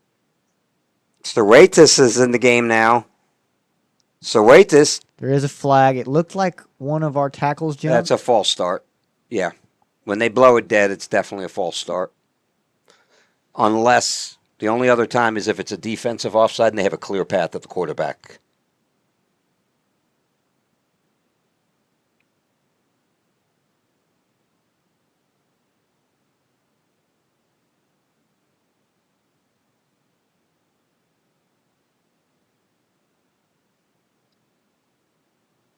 Only 2 receivers out. Yeager and Barry. Back to pass. Ball is up and caught by Barry. That was a great throw right there by Dove Stickler. Really throwing it really only where Barry could get to it on that out route. He recognized man. He went ahead and ran the out route, had outside leverage already, just placed the ball perfectly. 2nd and goal from the 11. You're going to have Barry on the bottom of your screen. Along with Dylan Yeager in the slot. Yeager's in the slot. And it's Suetas in the backfield. Handoff goes Suetas. He's hit immediately. It's number 40 for the Raiders in on the first contact. That's Brody Corax, the junior defensive tackle. And again, we apologize for mispronunciations. Yeah, we tried to go up the middle there, ran right into a stunt. We had the Raiders in our backfield right at the point of handoff. Brady Cochran back in the game. This one's a pass. Ball is underneath, in and out of the hands. They're going to go ahead and call that an incomplete pass there. Number 17, Dylan Yeager, the intended receiver. Rarely do you ever see Dylan Yeager not come up with a catch right there. It was a little bit low, and he did have a defender on him, but it's not the end of the world here for the Dragons. Looks like they're going to kick a field goal. Here's something not really about the football game, but when I was told that they were wearing white on maroon, I'm not going to lie, I got a little scared. We've never done that before, I don't think. I think I wore that in a spring game one time as a defensive player. I didn't think it looked great. But I will say with these maroon helmets, they do look pretty good. Irizarry's kick is good, and that'll put the Dragons up 40-0. We'll be back in a moment.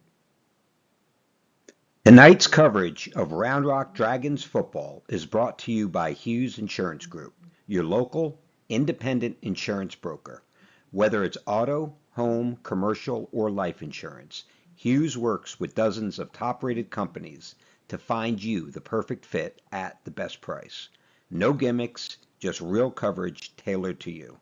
Protect what matters most. Call Hughes Insurance Group today and score big.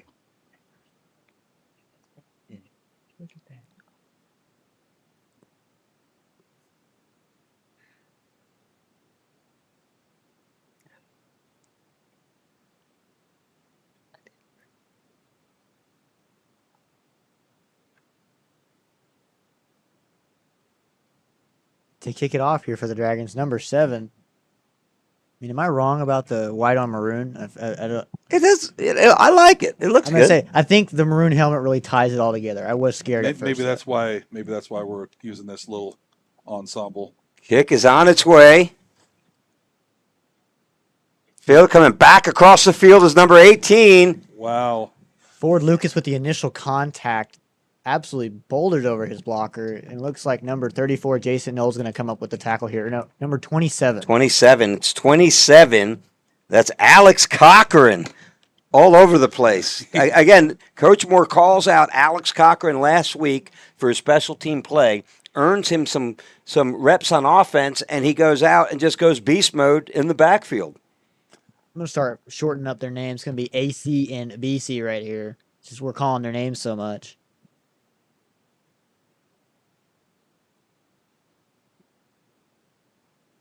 Handoff goes the 1. Noah patiently cuts it back across the grain. Oh, that's a beautiful hit. Cade Zamora just drops her shoulder square into his gut. I mean, that's exactly where he needs to be, playing that cutback player. Right in that cutback lane, was there, made the play. It was a great job. Special thank you to Jason Hughes and the Hughes Insurance Group, your third quarter and fourth quarter sponsor tonight. Handoff back to Noah. That is sniffed out immediately. And the first one in on contact is number 8. Speaking of the Stickler name, Shire Stickler. Almost taking him back to the original line of scrimmage. 3rd and 9.5 or 9 for the Raiders. Just nothing going yet for Cedar Ridge tonight. It's so awesome for this defense to finally see them really put the pedal to the metal and figure it out and play hard-nosed Round Rock football. And here comes pressure. Zahid Lyons with the pressure. Pass is away. Hit him in the hands. It's incomplete. Number 12, Cedar Ridge. Had to slide for that ball, just couldn't come up with it. Believe it was Carter Copeland, junior wide receiver. believe it was Cooper Martinez on the coverage or Omar Estrada.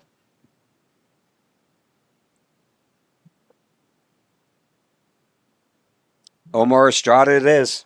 Omar Estrada, that's a great job right there. He was with him step for step the entire time. It's Dylan Yeager back to return.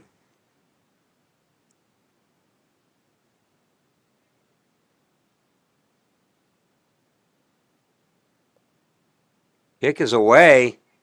Yeager's going to let it go. Takes a bounce at the 35, and it's going to roll towards the goal line. And finally out of bounds at the 10-yard line. What a great punt by Cedar Ridge. And when we come back, it'll be Dragons football from the 11-yard line. Tonight's coverage of Round Rock Dragons football is brought to you by Hughes Insurance Group, your local independent insurance broker. Whether it's auto, home, commercial, or life insurance, Hughes works with dozens of top-rated companies to find you the perfect fit at the best price. No gimmicks, just real coverage tailored to you. Protect what matters most. Call Hughes Insurance Group today and score big. Cervantes in the backfield. Handoff goes Cervantes. And like a bowling ball, he's going to fight his way for 3 yards. Takes it to the 14-yard line. 2nd down and 6 for the Dragons. Here's where I will say for the Cedar Ridge, one shining light has been their punter. I know he had one that didn't go well, but that was like an 80-yard punt that he kicked it from his own 10 and pinned the Dragons to their own 10. That was pretty incredible. It's Daniel Berry on the top of your screen. Quick pass to Berry, catches it at the 20. He's hit immediately and wrapped up around the ankles. And it's looks like 25 in on the tackle for the Raiders. C.J. Forbes, the senior corner.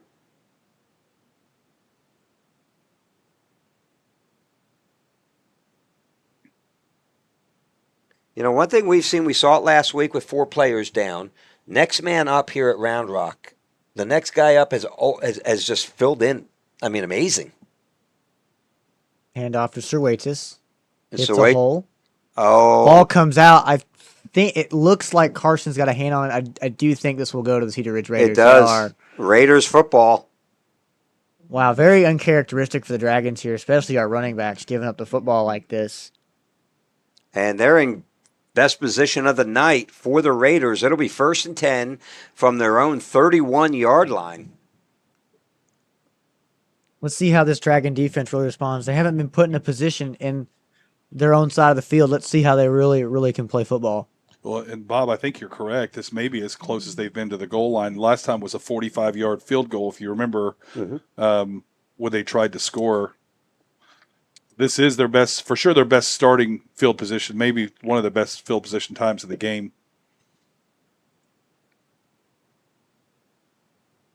Motion from number 4 out of the backfield.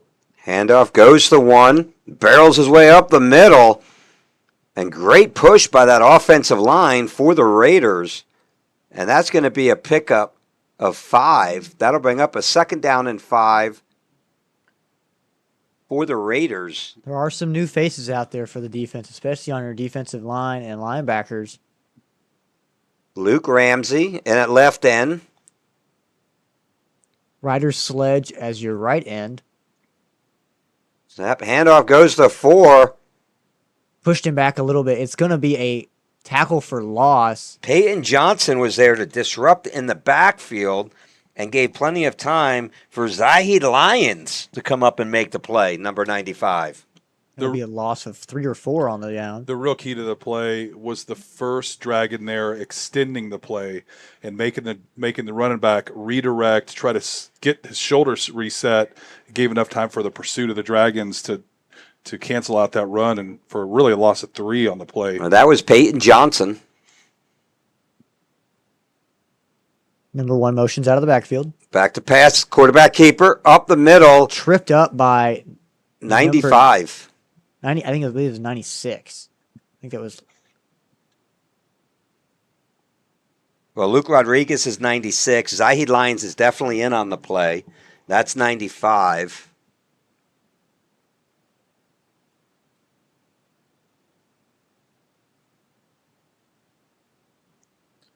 Looks like they're going to go and run out the quarter to the fourth quarter here. And we'll be back after this break. Dragon Football would like to recognize Toyota of Round Rock, a proud partner of the Dragons and a leader in our community. Thanks for standing with our team. You've never had pizza like this. Via 313, Detroit born, Austin inspired. With cheese to the edges and the sauce on top, you'll wonder if you'll ever be able to eat non-Detroit style pizza ever again. Try it at a Via 313 near you.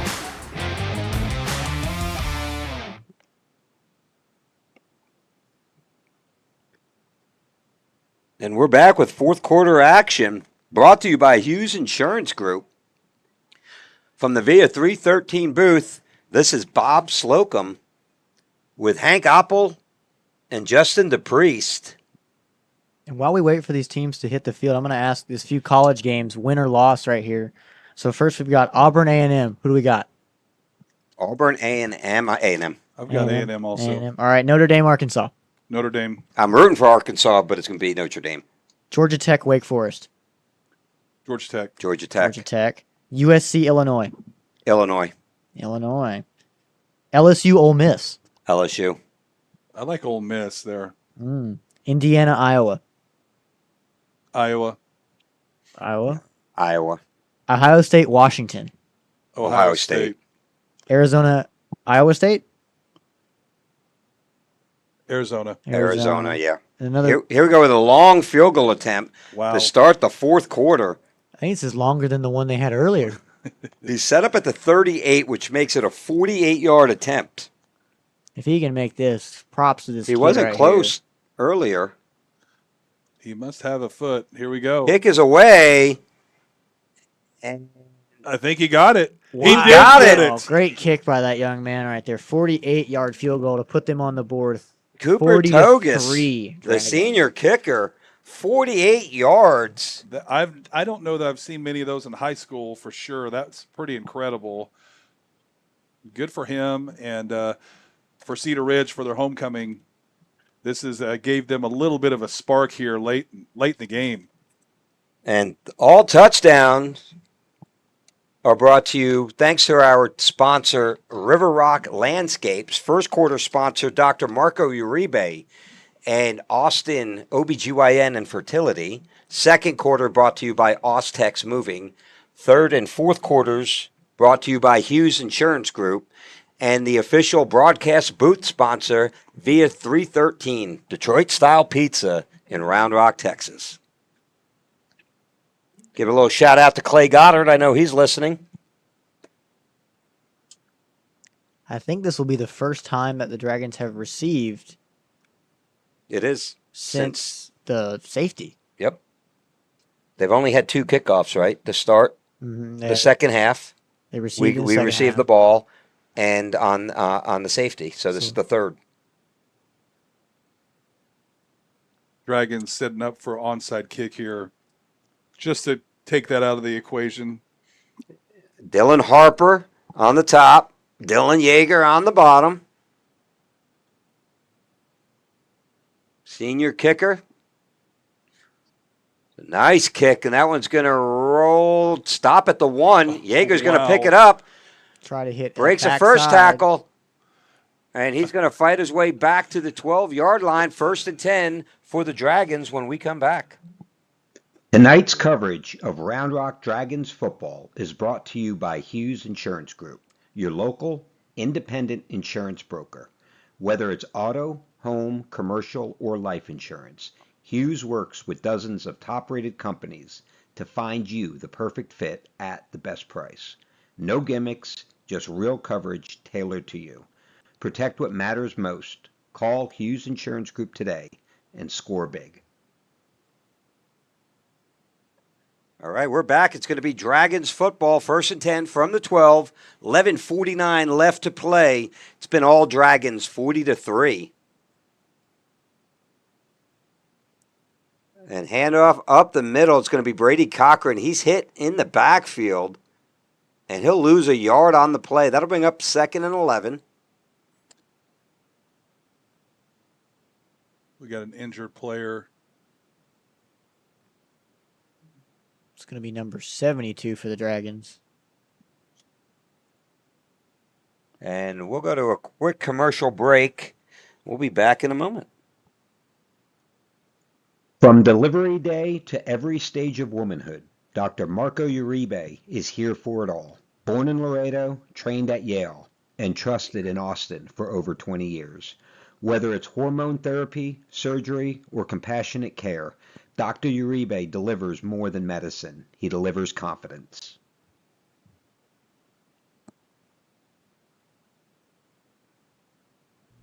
Moving soon? Let Austex Moving take the stress off your shoulders. Owned by a proud Round Rock Dragons alum, Austex is your go-to team for fast, reliable, residential and commercial moves across Texas. From packing to unpacking, we handle it all, with expert care and same-day service available. Call Austex Moving for a free quote today, and go Dragons.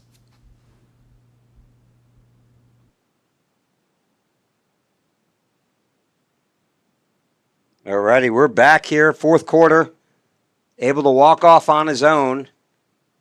It's always good to see right there when your player can walk up off his own. Handoff, looks like a Cochran. And he fights his way for a yard. Good defensive line play right now by the Raiders. That's going to bring up a 3rd and 9 from the 13. Dove Stickler filled in since the first series and has done an excellent job. Coming in, next man up. It's Brady Cochran, set up to his left. Handoff goes Cochran up the middle. There is You got a flag on the play. But he's going to fight his way. Picked up 5. We'll see what the flag is.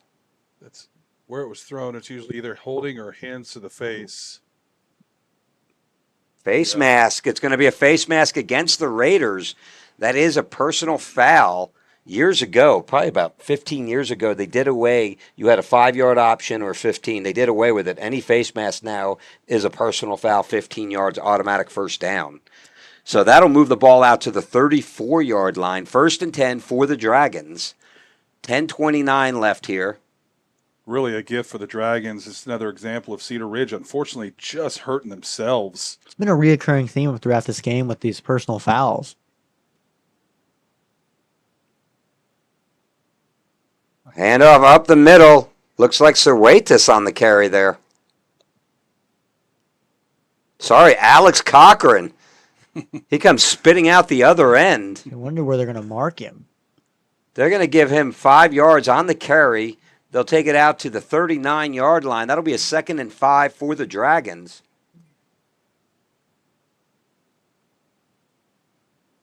In this 4th quarter, 9:46, 40-3.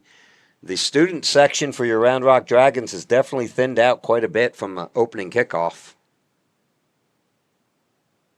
Dove Stickler looking to get up over 300 yards on the night. Handoff is blown dead. That's usually a false start. Yeah, we got movement on the offensive line.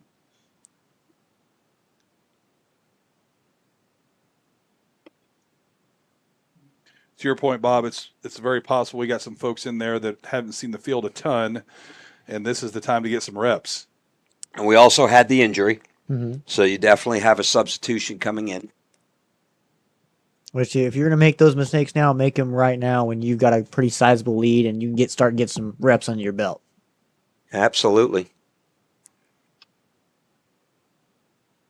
Handoff goes Cochran off the left end. He's hitting the backfield. Looks like he got right back to the line to gain. Gain of no yards. Be 3rd and long here for the Dragons.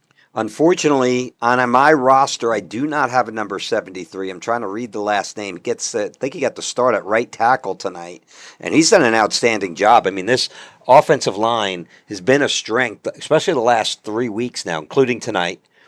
And, 73 has stepped in, filled in amazingly. I mean, it's definitely been one of the strong points for this Dragon team. Handoff up the middle. And it's Alex Cochran's going to fight his way for 5. Officially, it'll be 6 yards on the carry.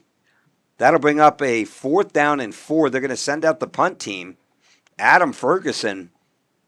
Haven't called his name very much tonight. Shout out to his grandparents listening out in El Paso.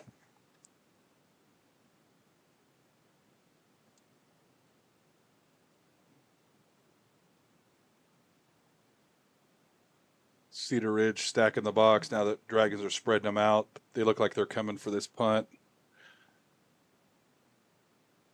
Oh, they send it. Couldn't get there in time. This ball's going to take some friendly Dragon bounces. Picks up at the 19. Oh, Right. Quickly wrestled down. By number 93, Ford Lucas, the super. King, the other super sophomore, in on the play. Talk about a football name, Ford Lucas. Or Ellis King. Or else, I mean, football names out there. And during this change of possession, I had one more pick 'em for the college. We had Oregon and Penn State. A top 10 matchup, 3 versus 6, playing at Penn State, wideout. Again, see that I was going Oregon. I was too. Oregon I looks was, but crazy. you made me pause. I'm going to say Oregon still pulls it I'm off. going Oregon. James Franklin does not have a good repertoire against these top teams, so I'm going to go Oregon.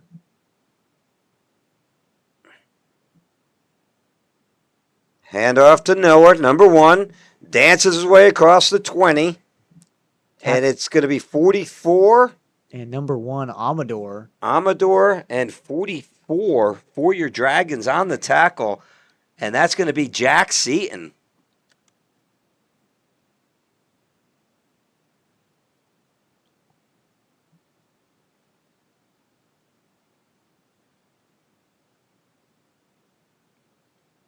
Also in on the top of your screen, I don't have a name, number 21. That's Aiden Beard, another sophomore they pulled up from JV a few weeks ago, getting reps in here. Aiden Beard, handoff goes Noah up the middle, finds a seam, and he's gone. They're not going to catch him to the 30, to the 20. Oh, they do catch him. Oh, wow. Wow, what a hustle play from the Dragons And there. Shane runs him down from behind, tackles him on the 2. Noah fumbles, and I think that goes out of the back of the end zone for another safety. Wow, what a hustle play. That right there is Dragon football. And look how hyped up the Dragon sideline is. I mean, never give up on a play. That's what we're taught day in and day out. We have whole drills about this, and it shows up here in the games. That was absolutely an insane play. So it looks like they did get it out before he crossed the plane. Oh, they definitely came out before. There is no doubt that ball came out before. Fumbled it, rolled out of the back of the end zone. So it'll be a touchback. They get Cedar Ridge holds on to the ball because it fumbled out of the back of the end zone. Well, no, Round Rock will get possession. Yeah, they get the Round ball. Rock. They get the ball. Yeah. It's like a touchback. That's crazy.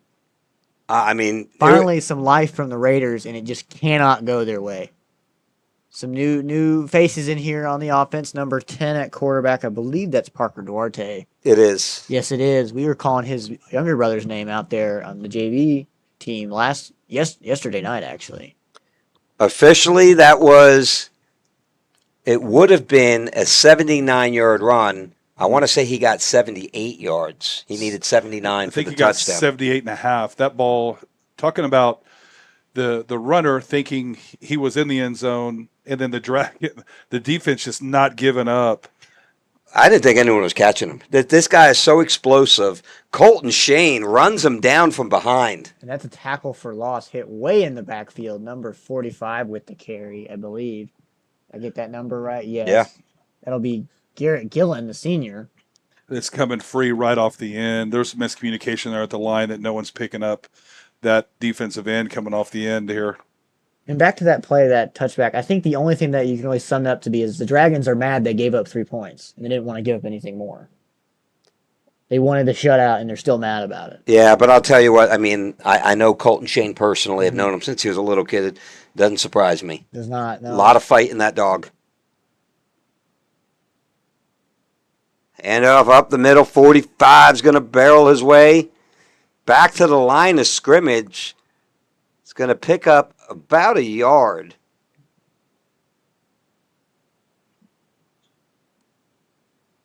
And again, Garrett Gillen on the carry, number 45, Garrett Gillen.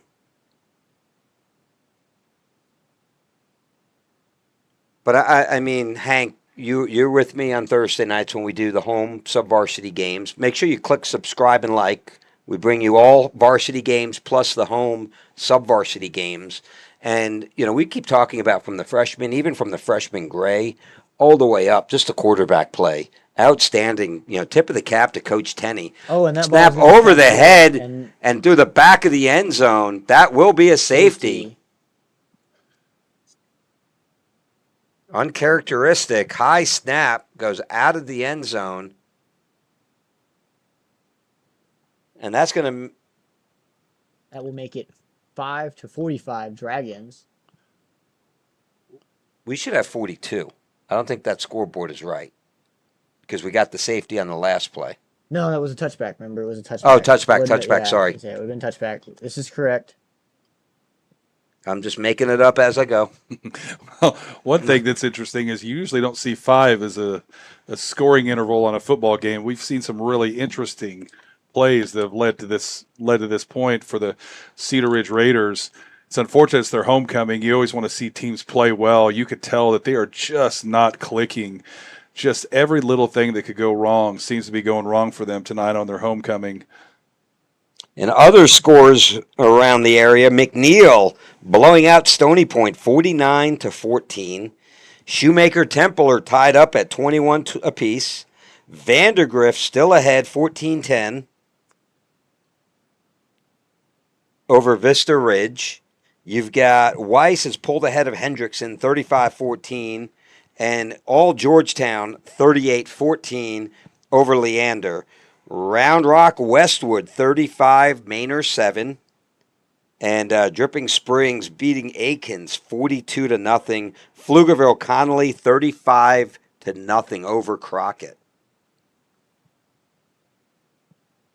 And the kick. Santiago's kick's on the way.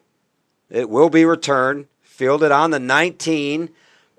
It's a lateral back to 4. Kicks it around the right end. He's got a little bit of green.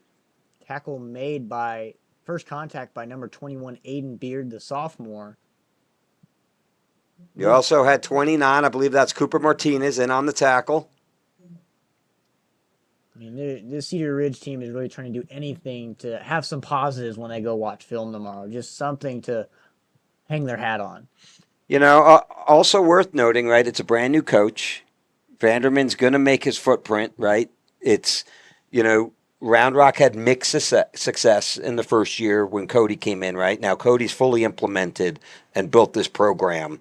And you see it from the freshmen, from the third freshman team, right? There's a reason you have 326 kids in the Round Rock Dragons football program.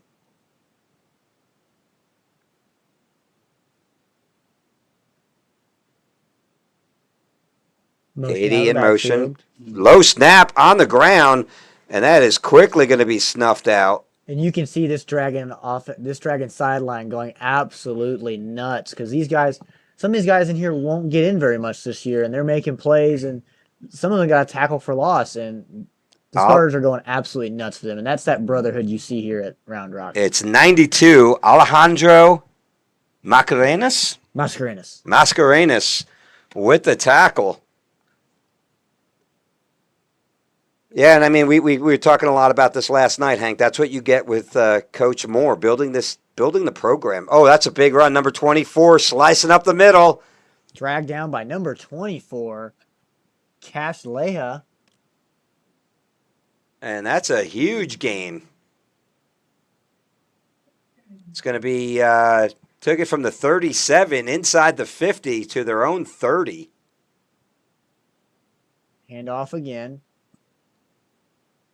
Oh, he's slicing and dicing. Number 24 on the carry. And it's going to be 22 for the Dragons with the tackle. And again, we don't have a number. It's Devin Patterson, the junior running back, number 24 with the carry. He's had 2 big runs, picked up 8 on that one. That'll bring up a 2nd down and 2. Another handoff up the middle, and he's going to rip this one apart inside and taken down. Number 41 with the touchdown saving tackle on the 1-yard line. That's going to be Josh Porter, the senior, with the tackle.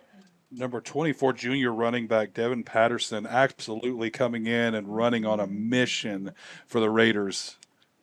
Trying to get something to put on film that will be something positive, just trying to have some positives here at the end of the game. It's going to be Patterson again up the middle for a touchdown. He absolutely put the team on his shoulders and carried them down the field this series. That'll make it 40-11 with 2 minutes, 24 seconds left. And we did see a 48-yard field goal tonight for Cedar Ridge by number 31, Cooper Togus, the senior kicker.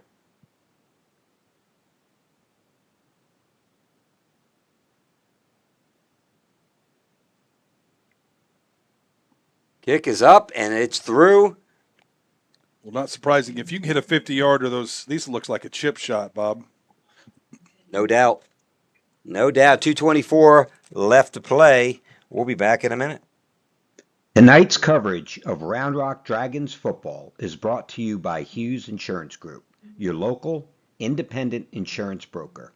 Whether it's auto, home, commercial, or life insurance, Hughes works with dozens of top-rated companies to find you the perfect fit at the best price. No gimmicks, just real coverage tailored to you. Protect what matters most. Call Hughes Insurance Group today and score big.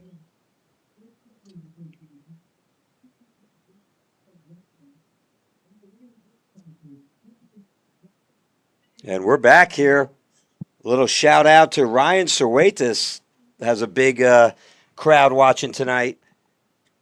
Arlene Bowen, proud grandparents from Providence Village. Thanks for tuning in. Again, this is Bob Slocum with Game Time Broadcasting here along with Hank Oppel and Justin DePriest.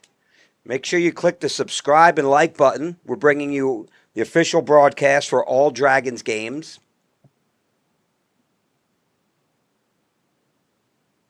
That kick is going to roll into the end zone. Which you noticed Yeager was over there. You can't be too careful with this kicker, but he checked up a kickoff on the half-yard line the last time he kicked off. I've actually never seen a ball do that, check up like a pitching wedge on the half-yard line, and forced us to pick it up. It was like an invisible man was out there. He just stopped it. He was like, no, not yet. No.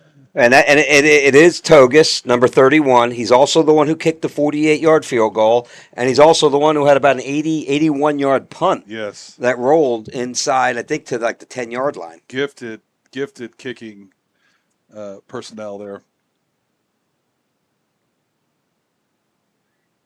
Duarte in a quarterback. Snap, handoff up the middle, 45, barreling his way. He's got some green light across the 50, to the 40, to the 30, and he's going to be pulled down from behind. No flags on the field either. At the 12-yard line. That'll be a 1st and 10 for the Dragons from the 12-yard line. And once again, 45 coming in, Garrett Gillen. That's always awesome to see. Those guys that don't really see the field as much really take advantage of their opportunities. And right there, Garrett Gillen right there, 60, 70-yard run? Sitting at the 2-minute warning. And more about that play, here's the other thing that's really cool is we're seeing multiple layers of quarterbacks. Obviously, you have your starter. I'm sure Jack's going to work out and get out of there. You're seeing Stickler come in and do a fantastic job. Now you have Duarte. Don't underestimate the importance of that read. That's a read play all the way. And if you didn't notice, when he gave the ball, he absolutely got lit up by an outside linebacker. That was a read. He made the right decision and turned into a massive gain. So just overall really impressed with the depth of our QB position and these other players stepping up today. And it goes so much further beyond varsity, right? You got Charlie McDonald, the 6'3", 6'4" lefty, who can sling it all over the field. 4 touchdown passes last night. You've got Preston Branham on the JV white team, outstanding. And Drees, I believe it's Drees. Yes. I mean, these are young men, like as freshmen, that have guys hanging on their back, and they still have their eyes down the field looking to throw the ball. The Dragons are going to take a knee here. They're going to let the clock run out in the victory formation. Now, I did like the way the trajectory. I did like the momentum. I thought we played a very good game against Vista Ridge. Last week we came back and we just smacked McNeil all over the field. So you come into tonight, felt good about the direction and trajectory, but this is different. This is back-to-back thumpings across the board. I mean, I think we have overall played, since Temple through here, we have played 4 weeks of great football, good football, and it's just sometimes it doesn't go your way. And with Temple, it didn't go our way. Vista Ridge just didn't go our way. Finally, at McNeil, we got over that hump, started things going our way, and this game is really just Dragons have opened up, especially on the offensive side. Defense was holding them. It was 35-0 at one point. So, yeah, tough game. You hate to see teams just not be able to put it together, especially on a homecoming. We all want to see great games. I know Cedar Ridge is very disappointed with their production today, really on all fronts. And the other part I think that's probably most frustrating for the coach there at Cedar Ridge is you just don't take advantage of what they give you. Like, add insult to injury with additional personal fouls, lots of face masks, balls out of the back of the end zone, fumbles. It's really not the game that Cedar Ridge wanted, but hats off to the Dragons really coming out in a district game and making a statement. You know, I said it at the beginning of the broadcast, right? Coming in, I said it to Coach Moore. Worth shouting out, Coach Carter, outstanding job with this offensive line. Offensive line play's been lights out. Tonight had someone else filling in at right tackle, and they didn't miss a beat. This offense did not miss a beat. But shout out to this entire coaching staff. I mean, really building these boys up to have that confidence after 3 very hard losses. Didn't give up on our boys, and now look at us. No, absolutely. You know, you talk about. I said it to Coach Moore. It's what I was saying before, right? Coach Moore. We talked about 1-3 coming into this week, right? Wednesday mornings, I sit down, I interview Coach, and I'm like, 1-3 with a 1-1 district record. It's a very different feel than an 0-4. Mm-hmm. Well, now, I mean, those first 3 games, they were outstanding teams. Shoemaker, Temple, and Vista Ridge are all 3 solid teams. I do wholeheartedly think we should have beat Vista Ridge. Yeah. We had that game until there was a minute, I think it was a minute 36 seconds left. Big touchdown to Reed, number 11, and that was the go-ahead score. But you come back to last week, just the way we dominated all 3 phases of the game. You come out tonight. I'm just waiting on the stats to come in, thanks to Alan Franz, who's been keeping them and sends them over to us. But it has been an absolute domination from offense to defense to special teams. Here today, after, I want to say it was the 3rd or 4th play of the game, quarterback Jack Oppel goes down. Dove Stickler steps in, And Dove hasn't had a whole lot of reps. He had a few last week, had a couple of nice passes against McNeil, but he comes in here and this offense doesn't miss a beat. Not only does it not miss a beat, he throws for almost 300 yards. And I know if you go back to the middle school days and even freshmen, right, it was Dove Stickler. You had Dylan Yeager, right? You had these players that he's used to playing with that now he's coming out here and having a big game. Let's take a look in local area. Tonight, it's your Round Rock Dragons winning this one 40-12. You have Georgetown 55-20 over Leander. McNeil, that game is official. It's over. McNeil beats Stony Point 56-21. You have Vandergrift up over Vista Ridge now 21-10. Weiss leading Hendrickson 41-14.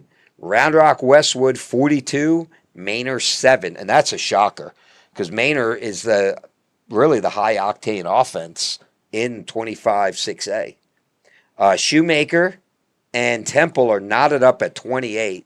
That is turning into be the game of the week.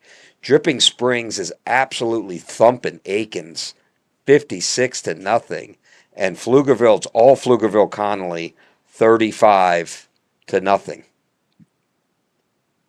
So with that being said, it's going to be an absolutely great week, and it's going to be a good time for these Round Rock Dragons coming in tomorrow to watch this game tape. From Game Time Broadcasting, the official broadcaster of Round Rock Dragons football, this is Bob Slocum, Hank Oppel, and Justin DePriest. Thanks for joining us tonight. Have a great night.